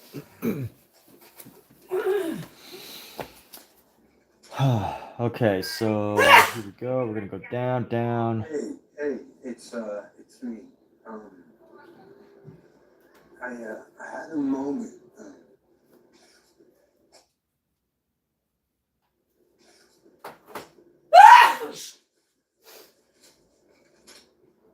Hi, this is Nell. Please leave a message after the beep. Hey, it's me. And here we go. We're gonna go with the same thing right here. Last night, one of those. You know what I'm Go talking around about. this eye and give it a curvature here. I don't have a phone anymore. You know what? I can see how I made a mistake, but that's okay. We're gonna go. This, if I had to rate myself on an actual scale, I'd probably give this one a C. I'm fine. Just, If I was judging myself solely based on how close it matched, I would probably give it like a C. yeah, okay. I can already see some of the issues, right? Like this line's a little too short compared over here. I probably started the eye a little bit too far down, or I made the eye a little bit too big.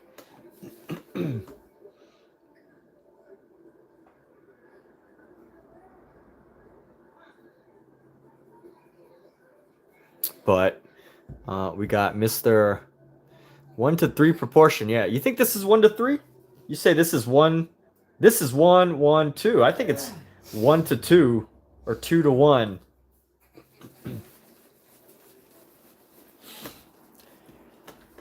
But here we go. We're gonna go. I can just do this all day.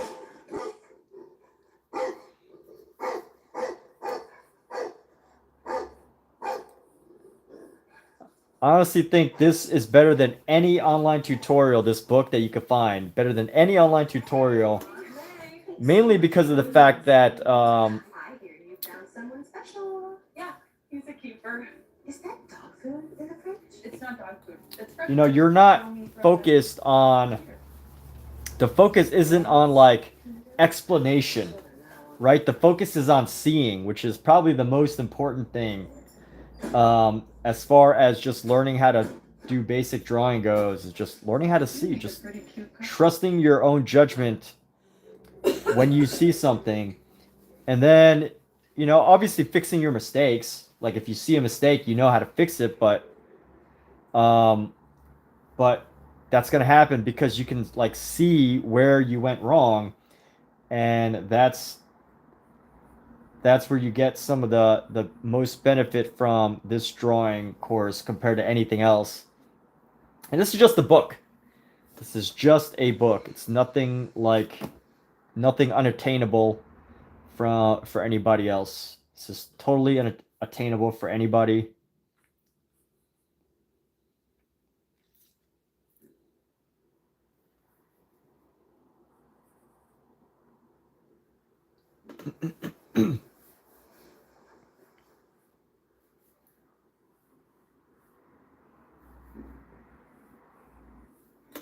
Totally attainable by pretty much everybody. Focus on practicing and practice more until it's implanted in your brain. Michael, wonderful. No better words on learning have ever been said as far as learning goes. So absolutely fantastic. Thank you for chiming in there. And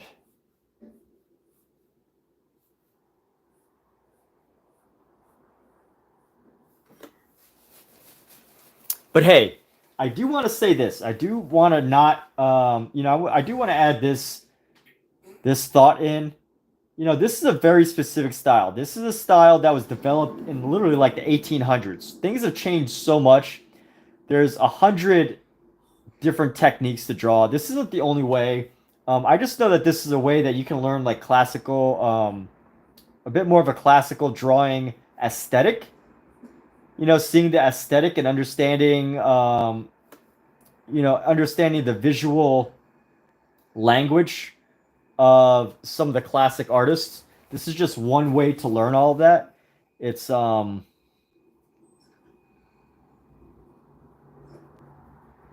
just a way to learn it, but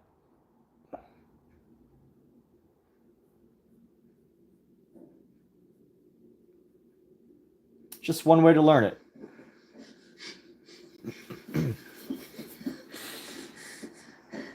Just one way to learn the aesthetic. It's not so much like this is the only way to learn how to draw. This is just one method. But there is an aesthetic. You can instantly see that there is a drama. There's a drama to these figures, right? And I'm not making these up. Like you could tell. Look at these. Let's dig a little further into the book to understand what I'm saying about drama. You know, this classic look, and we've moved way, you know, we're in modern times, right? Like this is 2025. We've moved way beyond this style of drawing. But, you know, it's really hard to deny how nice the aesthetic is, right? Like there's an elegance, there's a beauty to this. And, you know, look at it. Hold on. Let's look at his hand, right? Just to get an idea of like how hands are drawn. You know, you would typically just be like, "Oh, hey, let me draw my hand," right? But look at how elegant.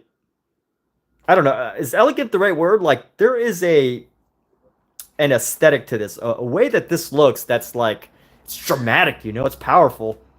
It's like not the same, right? Like even this, just holding the knuckle up in a certain way, is, you know, like it just gives you ideas.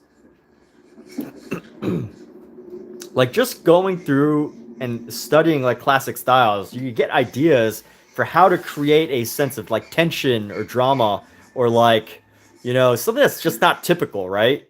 Like you don't want to draw just typical hand just resting here. That's boring. You know, you want the drama, you want the tension, the you know, what's going on there? What is he holding? Why is his finger like this? You know, it makes you wonder. The tension, look at like all that. This is some stuff that you can learn so much from this book without reading a word of it.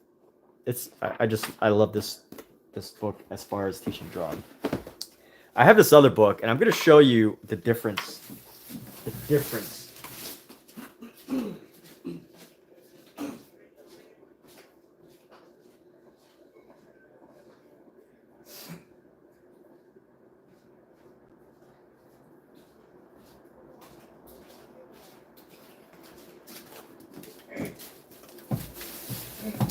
And I'm not saying it's not worth learning, but this is another very respected, very well respected art book. George Bridgman, very well respected, teaches drawings. And you know, you could copy these. You could definitely copy these, but if you go in and try to like read what it says, he's a horrible writer. He is probably the most horrible person at explaining things in an easy way. And here's an example. Like look at this. How can you learn from this text? You can't learn how to draw from this text. You can't.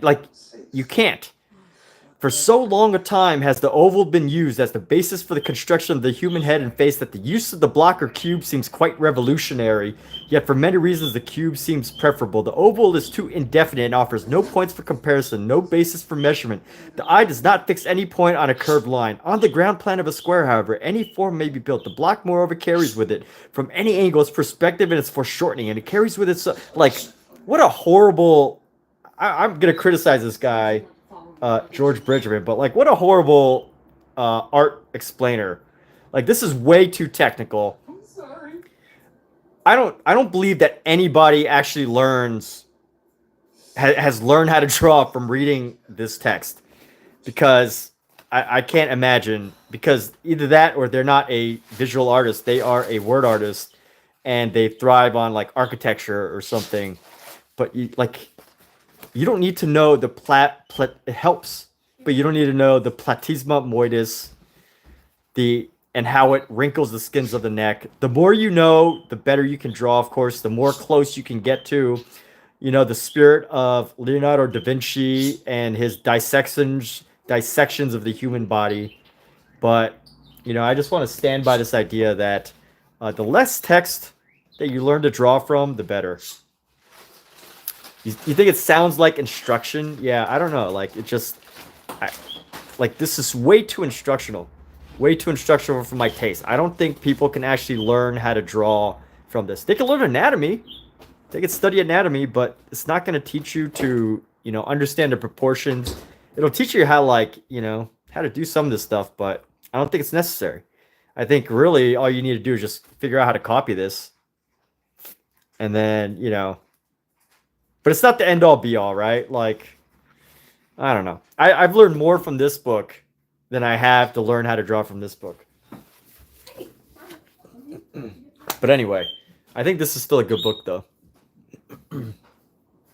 This is good, but George Bridgman, my goodness, he writes way too much instruction. Oh, this is a teacher's manual? Huh. I wouldn't have even guessed. But anyway, I've actually only gone through that book a couple times, like skimmed through it, and I can never get through a single, I can never get through a single chapter of that book because it's just so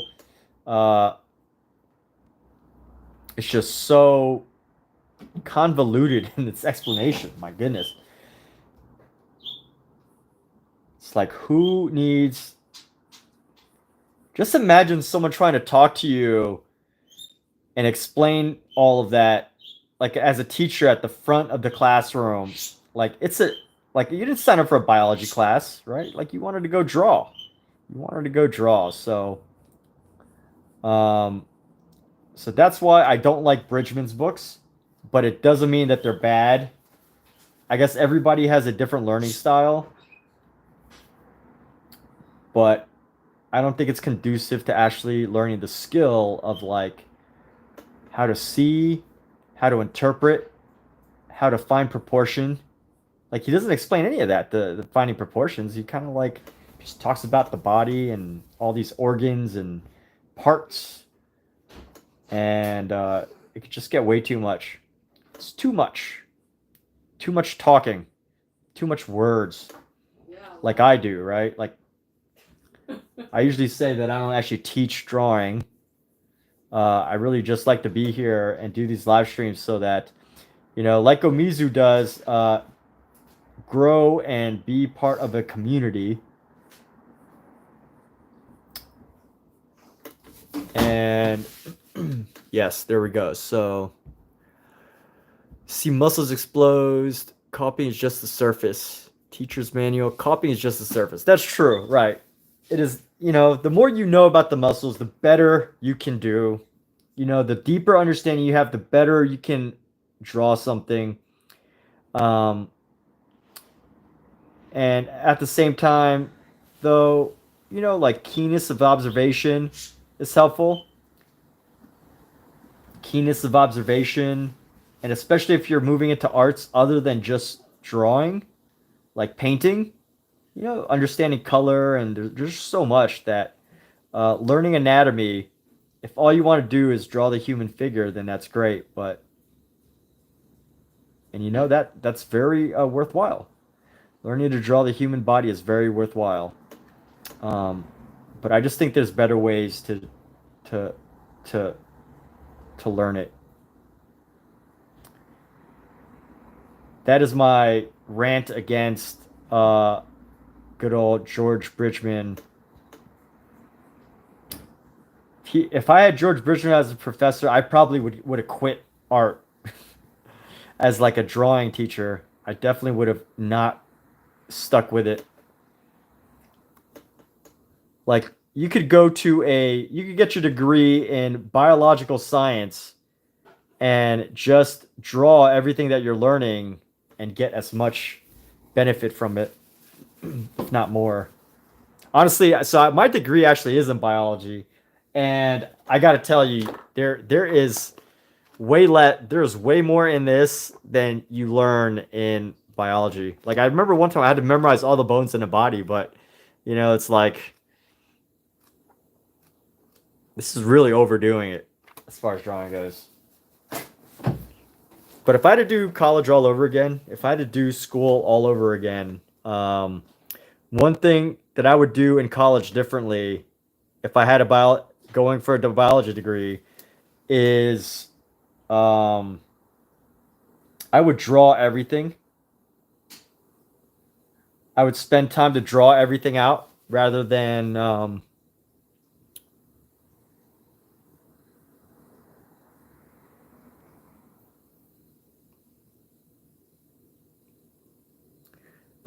just doing the bare minimum like study or whatever.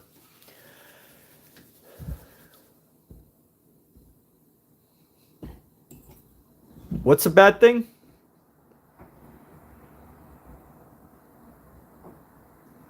The word man. What's a bad thing?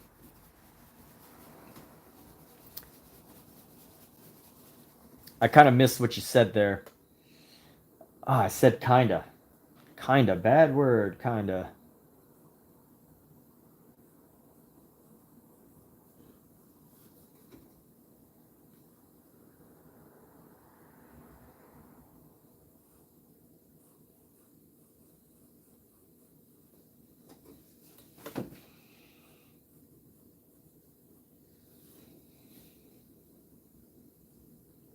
Oh.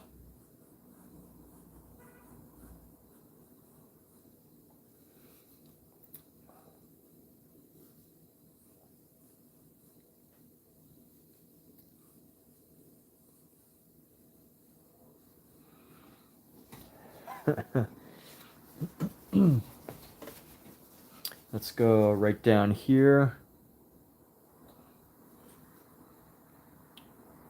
I am the word man. I say a lot of words.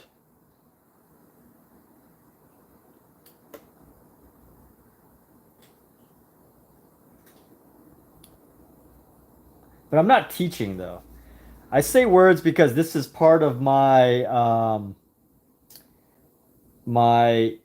creative effort of documenting a creative journey, but I don't use words to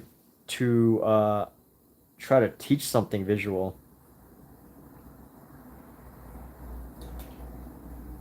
But Omizu, man, I totally appreciate you being here and sharing your thoughts. And it's great. Great to have all of you here, you wonderful art enjoying people, Michael, Dontrell, Omizu, all the technicalities that come with learning a specific entertainment, not teaching. Yeah, this is entertainment, right? Is it not? My goal is entertainment. Maybe I consider this entertainment.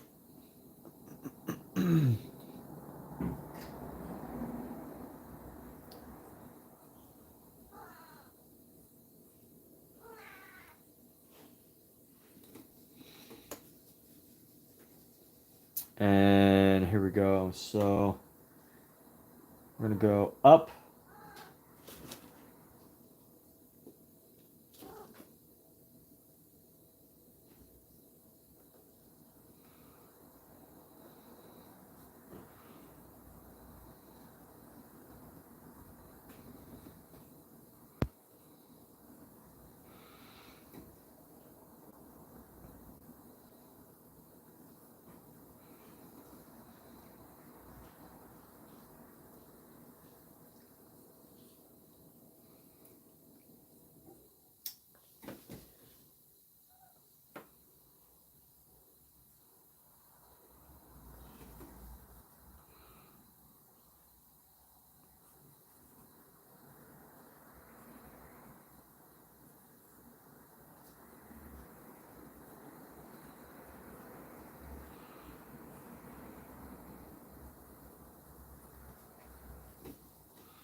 Actually, I think this eye is a little bit, the eyeballs.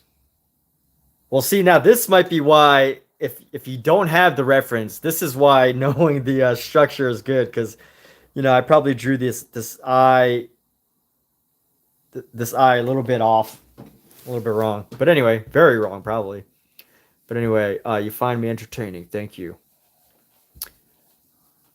Well, hey, if Michael ever tears me down, it's okay. These cats will make me feel better when Michael tries to tear me down. Gosh, aren't these cats awesome? Look at it. Look at it. It's just, she's being a nuisance, but she's cute about it. She is being a huge nuisance, but she's a very cute nuisance. Hey, kitty.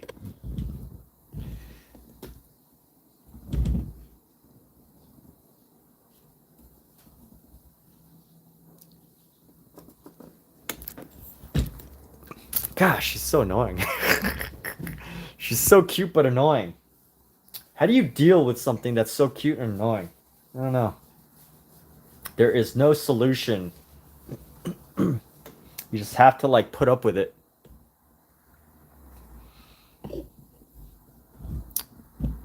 It's hard because I have this the angle of this thing, this camera. I have to like do all these setting changes.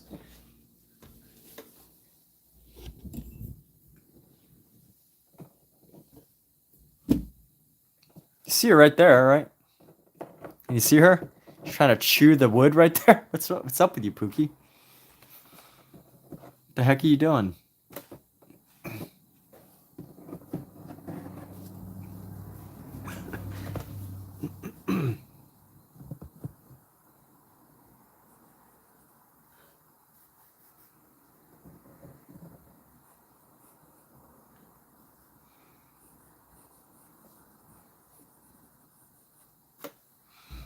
All right, there we go. We're back.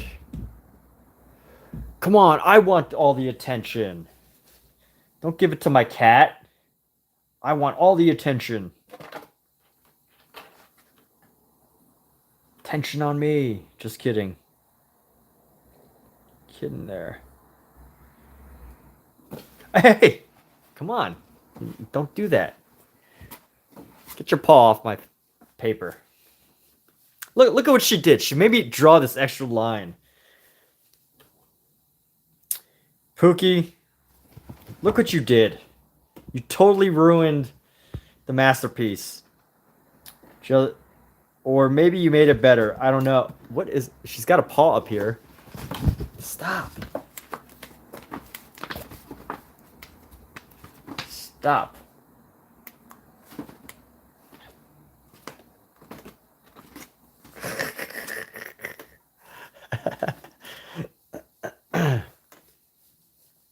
Pookie, you're ruining my masterpieces. There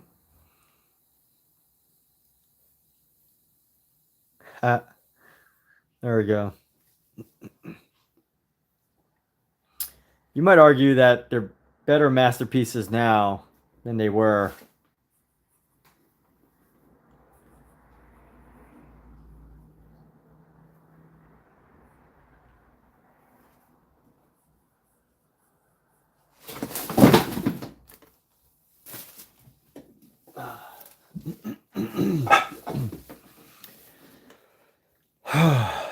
All right, this cat.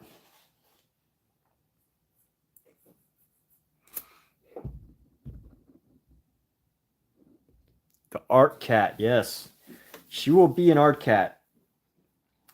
I don't know how we're going to make that happen, but she will be. Excuse me.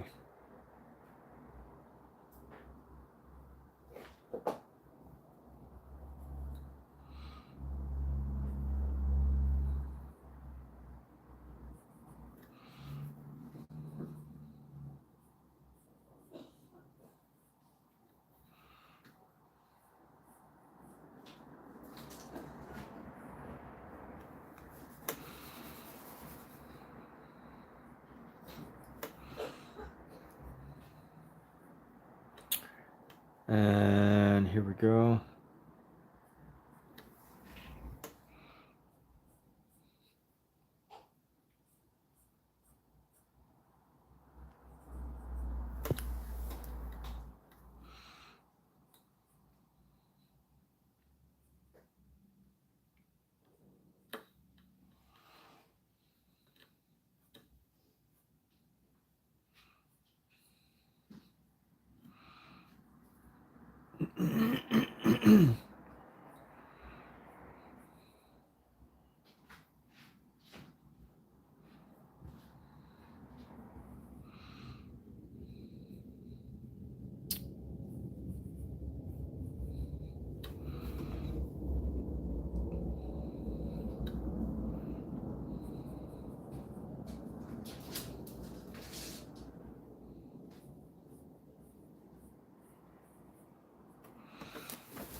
Stop pushing the. I didn't push her away. She fell off the table because she was stepping on the book here, and the book was hanging off the table. Pookie, did you know that people are getting upset that you are not on camera right now? Pookie?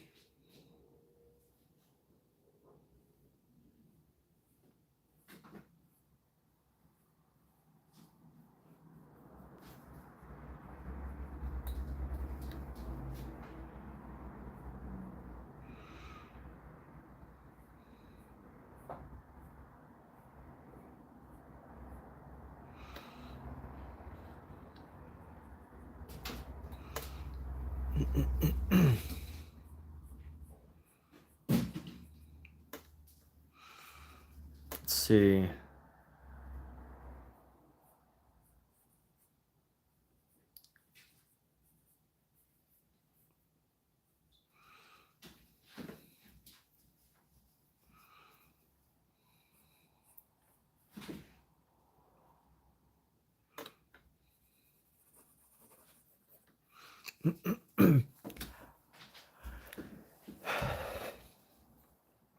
And here we go.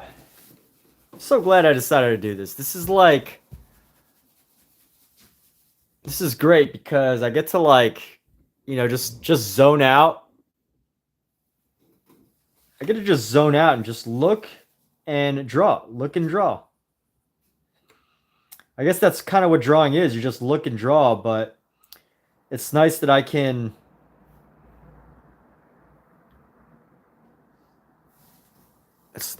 just chill out, and this doesn't require too much thinking to do. This is just so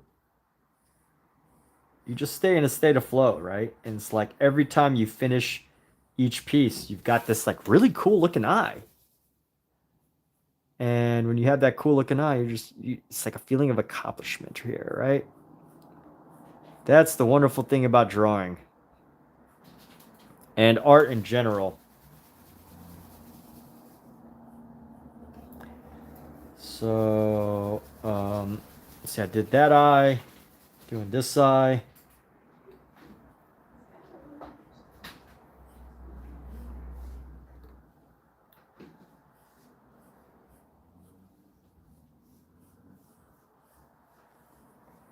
This one's a little too feathered here, but that's okay. Let's go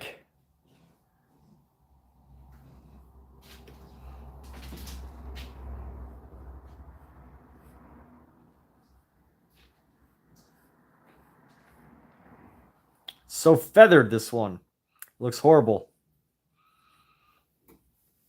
It's all right. We're gonna make it work.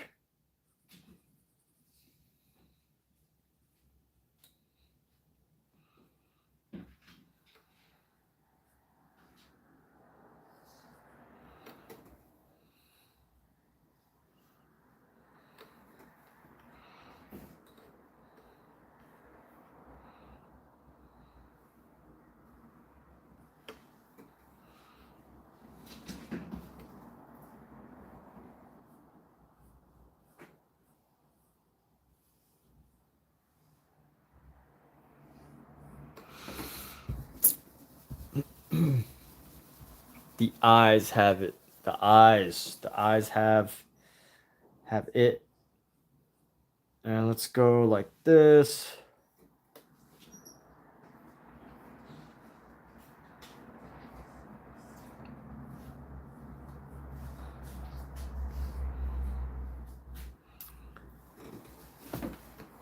And here we go. So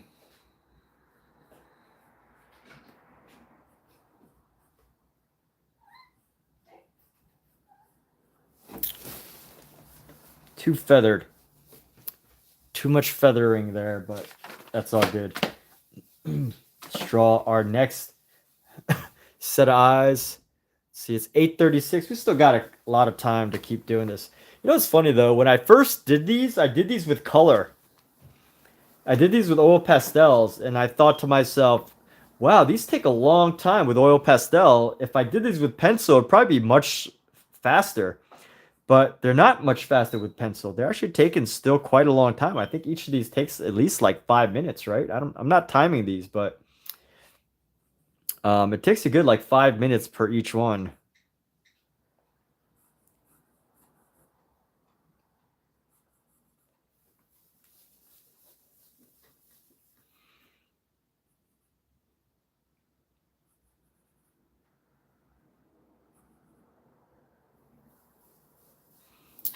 And here we go. We go right here.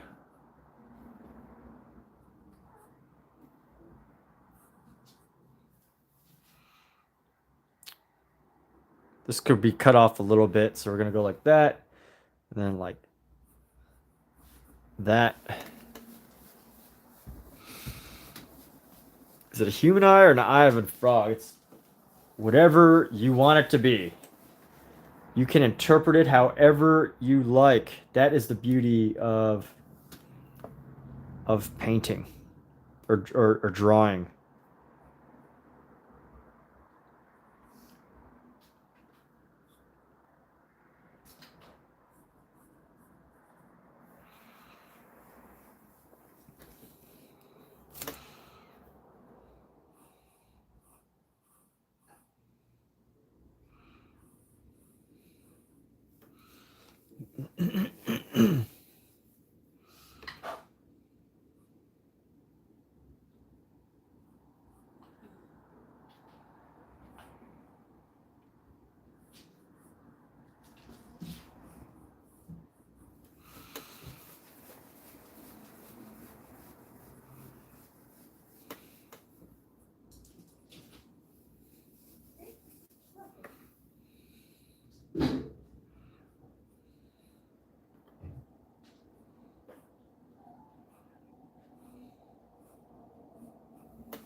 And here we go.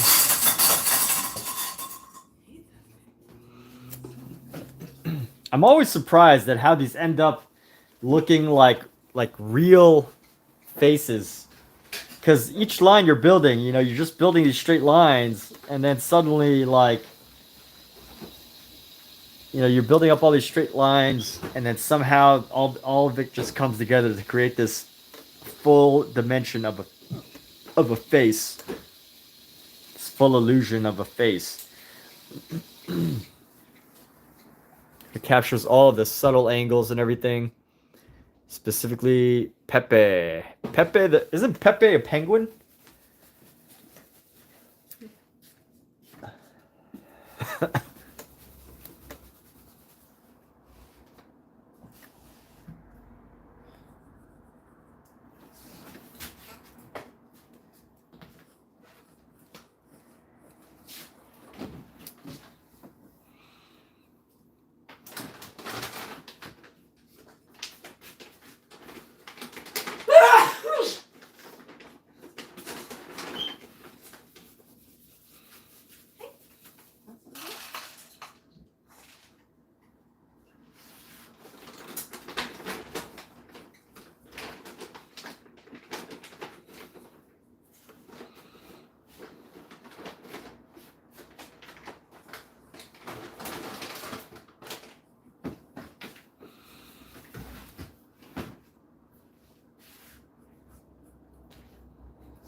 And here we go.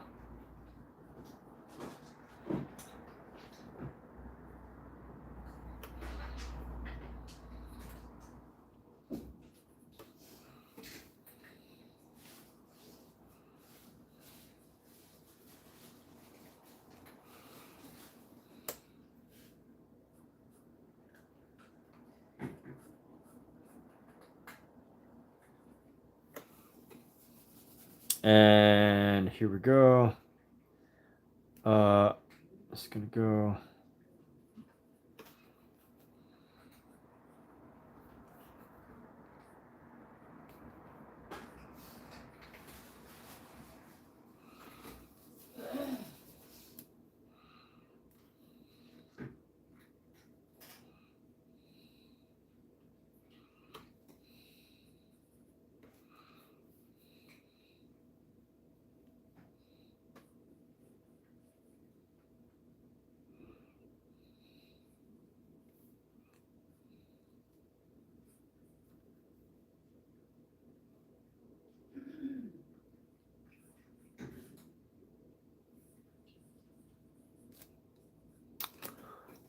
Two areas in the face that usually gets overworked are the eyes and nose.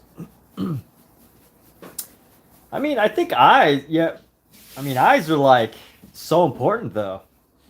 But I think what you're saying is people add too much importance to the eyes, thereby making it overworking them. Is that what you're saying?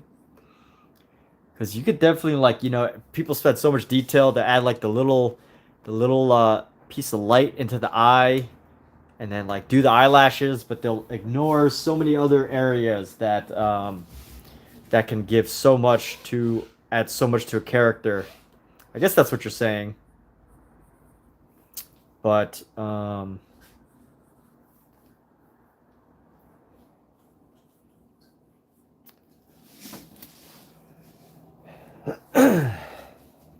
so yeah, I draw underhand.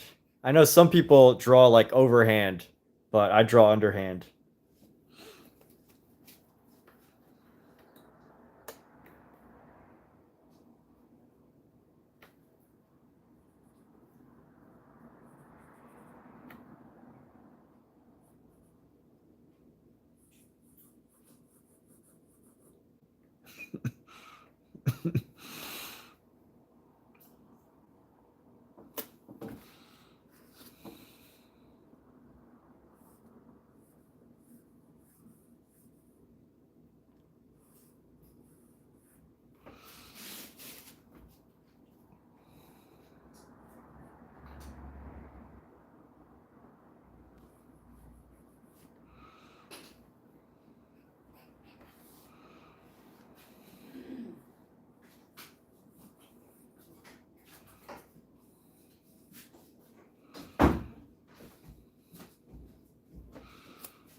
Yes, overwork them, work them hard in a fight. Right on.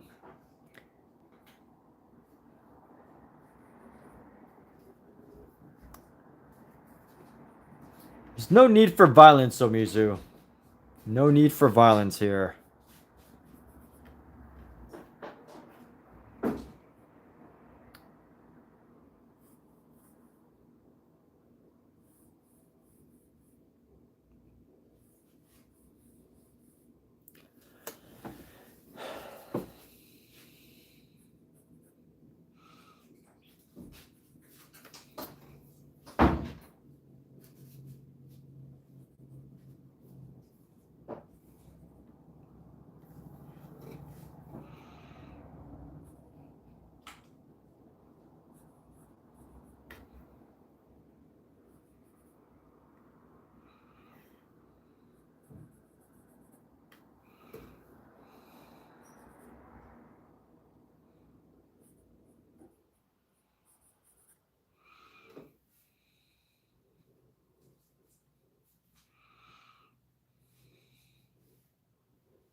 Yes, that's a good question. Why was Rembrandt so good at painting shadows on the faces?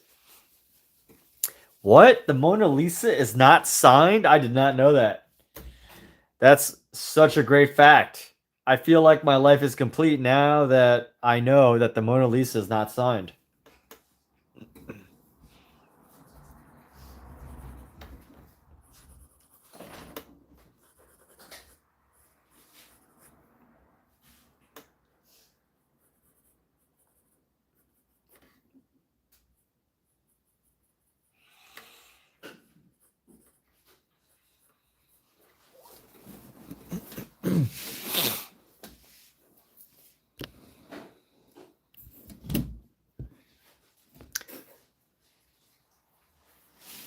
The happiness of your life is dependent on the quality of your thoughts. The happiness of your life is dependent on the quality of your thoughts. Or was it the quality of your thoughts is dependent on the quality of your life is dependent on the quality of your thoughts. I just heard a wonderful quote. I just had to share with all of you. The quality of your life is dependent on the quality of your thoughts. Does anybody oppose that message? Does anybody have any clever remarks about that message? Any clever anti-motivation?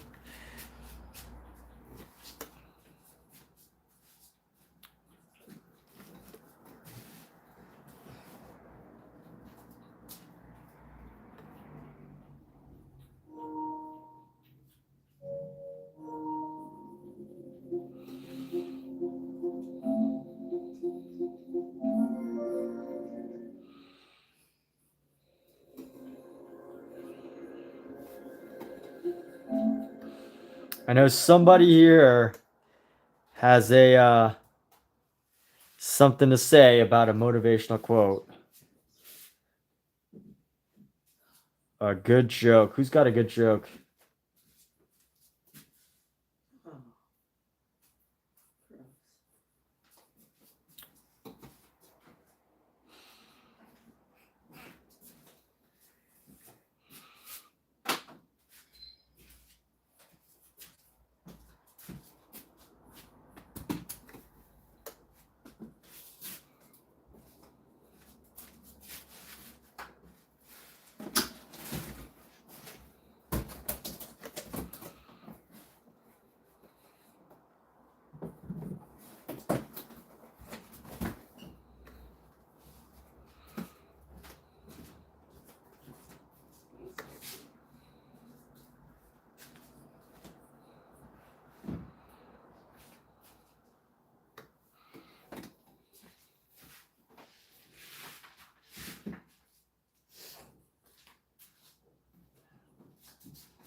Oh, gross.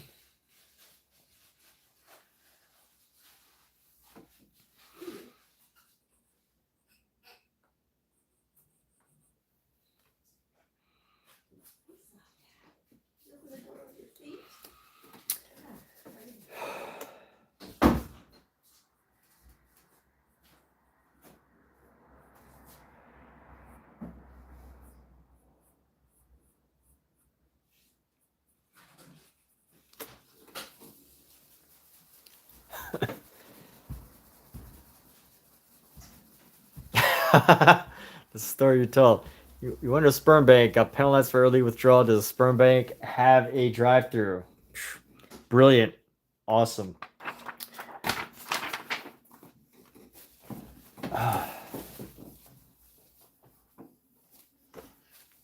Here we go. I got 2 more before I move on to these noses and mouths. I think I might just do the first row of noses and mouths and then get ready for bed.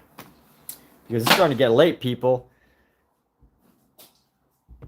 Oh, Mizu, is it not getting late for you?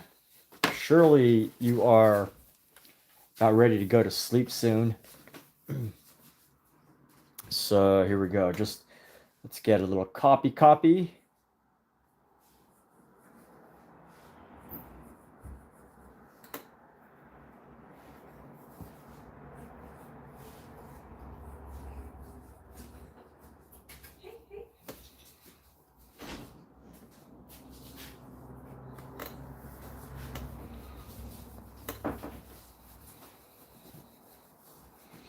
And we're going to go right around here.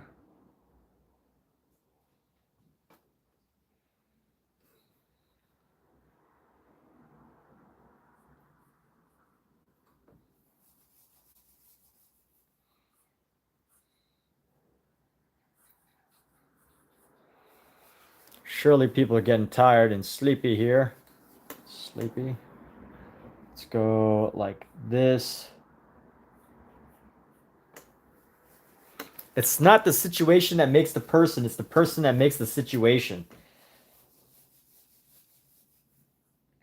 I am sharing all sorts of wisdom that I'm learning from this personal growth self-help tape. And yes, I'm not making these quotes up myself. I'm listening to a self-help audio tape.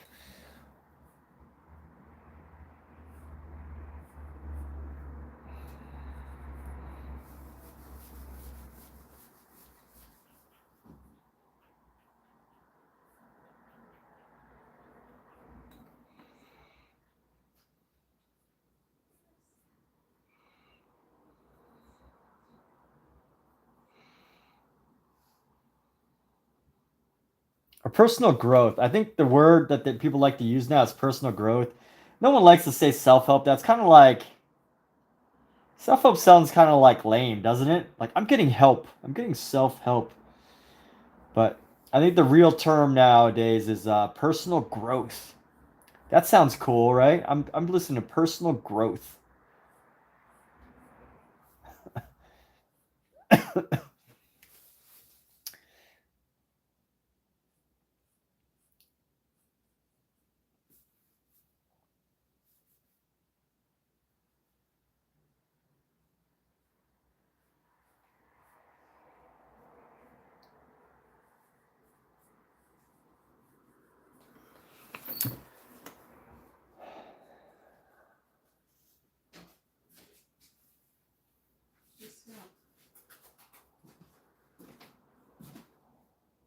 Scout.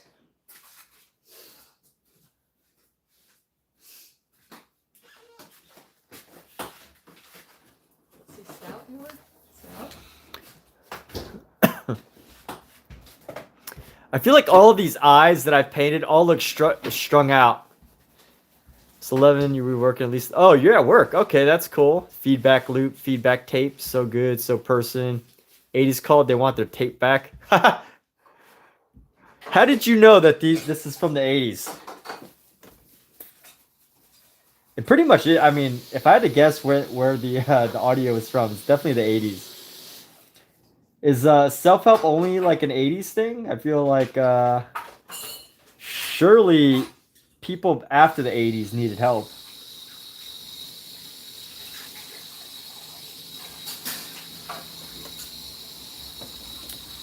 All right, let's go here. We're going to go this other eye right here. Let's just give it a nice confident line here. So boom, boom, boom, boom, boom.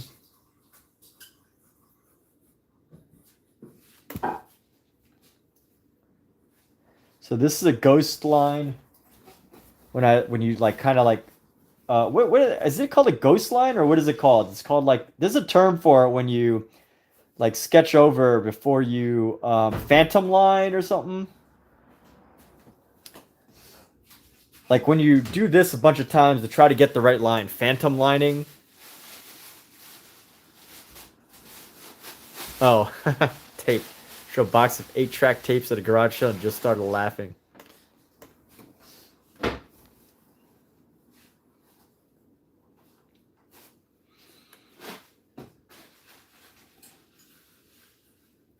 Oh, did I say tape?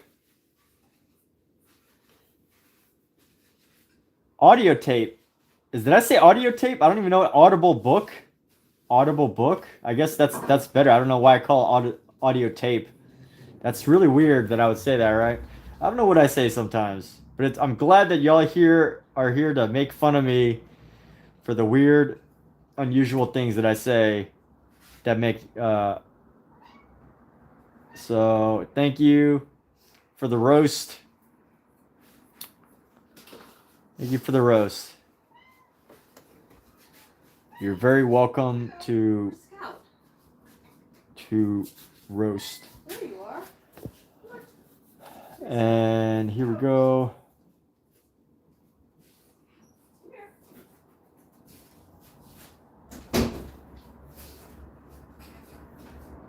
Did I really call it a tape? You did. Yes. Huh? Yes. I called it a tape? Yes. I don't know what you're. Okay, well, I'm not going to call it a tape anymore. I need to call audio book, an audible book.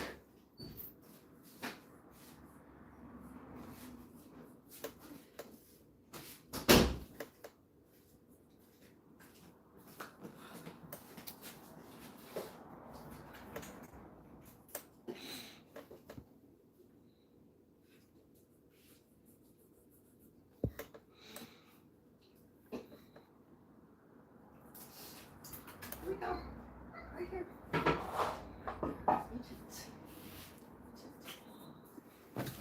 Let's draw this eye right here.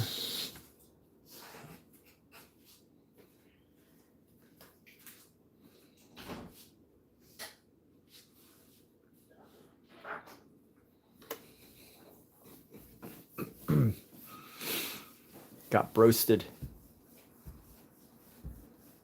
Which came first, the right track or the cassette tape? The 8-track? I would guess the 8-track. All right, so I'm going to do this line. I'm just going to do this line of mouths. And actually, you know, I might do the whole page because it's actually 1, 2, 3, 4 different mouths. I thought the top mouths were 4, but let's see how far I get. We're just going to mess around and just do it. So I'm going to start with this little nose area right here.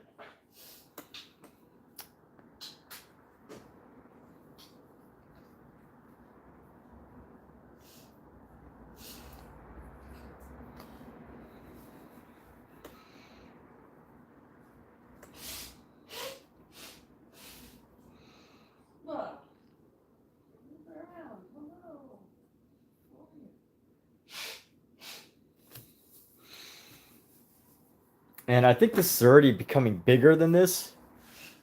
I think the width is already a little bit bigger, but which means I'm failing at copying the size of everything.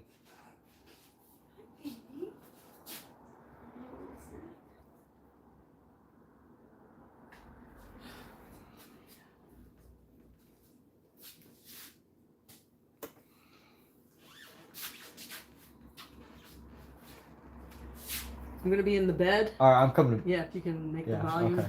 All right. I will go to bed soon.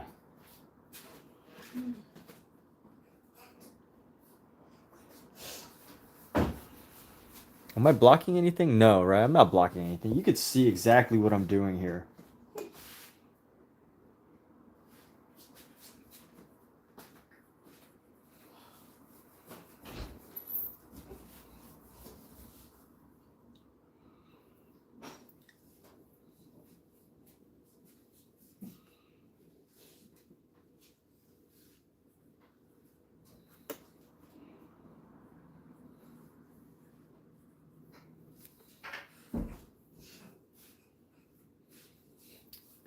And now the challenge is, how do I smooth this out?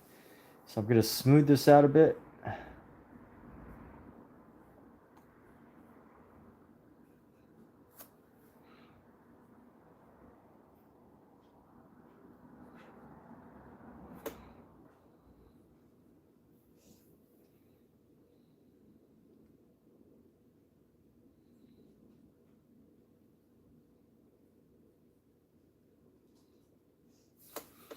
And let's go.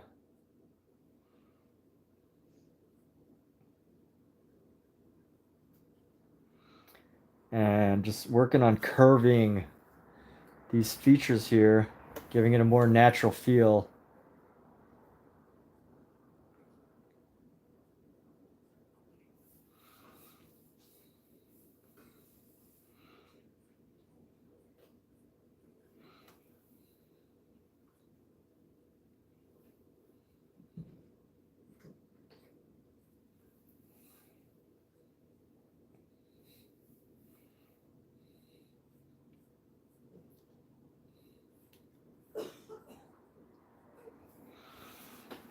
There we go. We were able to turn that angular thing into this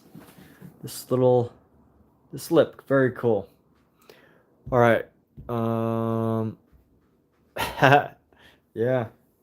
She wants to hit the sack. All right, let's do another one. I feel like this one curves in a little too much. I should have brought the chin out a bit better. But let's go down here. Let me sharpen this. We have the sharpener attached with this fancy pencil.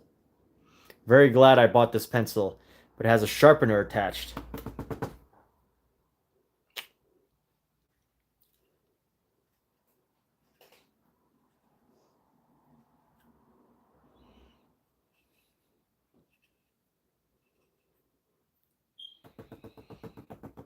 And then this is what happens. It's very messy.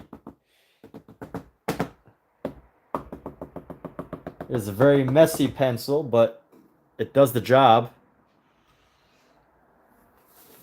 You know what? I love that it creates this texture. So let's go ahead and just keep drawing here. So we're going to go, let's draw up here. Draw the nose up here. Actually, I can't see what's going on here, so I don't know if that's a good idea.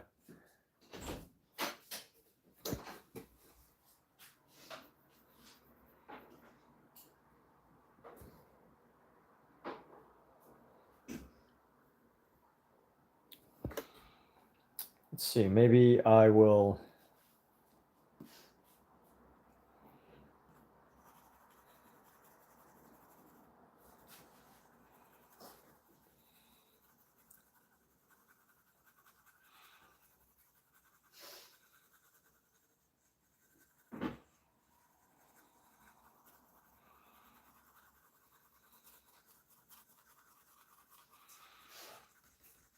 It is very messy, but I like it. It's better if you're not doing this at home. Like if you're just out and about, you could empty it out in the middle of the street and leave your graphite on the street, but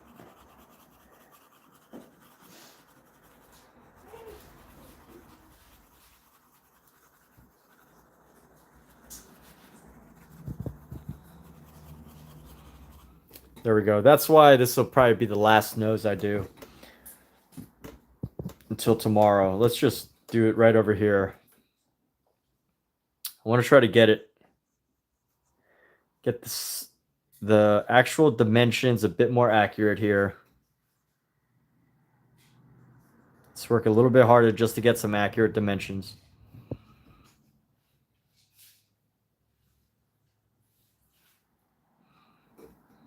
There we go.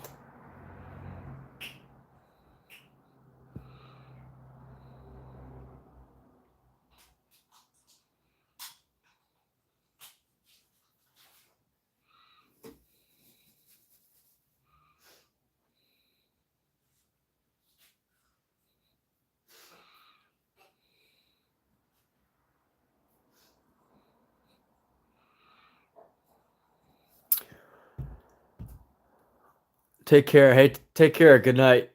Good night, Michael. Wish you the best. Sweet dreams, friend. Have some great, friendly, awesome, life altering dreams. Positive, life altering dreams.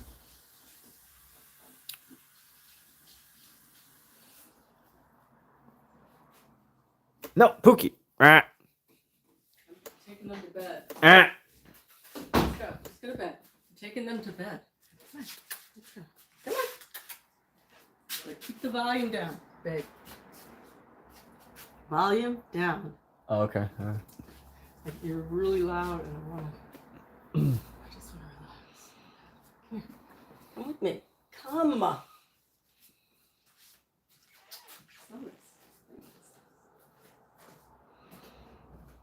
Here we go. I'm gonna go like this.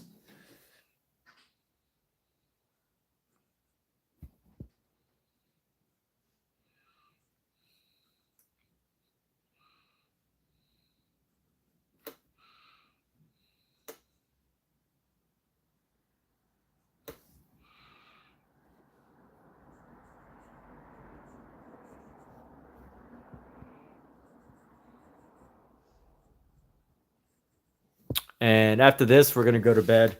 I'm gonna go to bed. I don't know about the rest of y'all. Y'all can do whatever you want, but I will go to bed after this.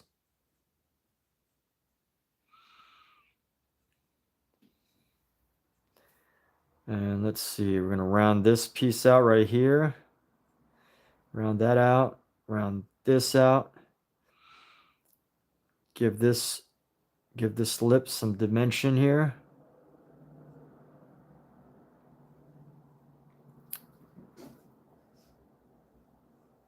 Give this lip some shape.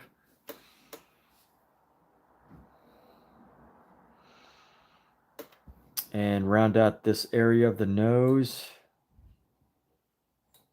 Smooth that out. Round out this shape right here.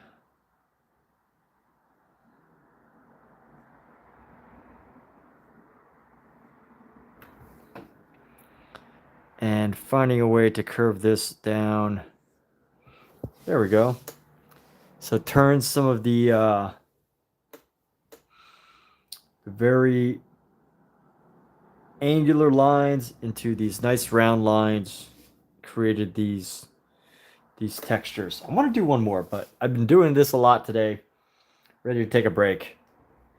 So with that, what's great about this pen, this says Statler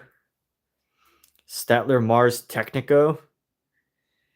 And basically it's a sharpener and mechanical pencil all in one. It's great. And once I'm ready, I could close it all down and it keeps the lead nice and safe. Fantastic pencil. I think my only mistake though when I got this is the lead that I got. I don't even remember which lead I got, but it's a really I could get a darker lead. Next time I would get a darker lead. But we're gonna call this a wrap up for the night. And those of you that are still here, thank you. Good to chat with y'all. Have a great evening. Have good dreams. Have awesome sleep, rest, no stress, and do your best. Take care, everyone.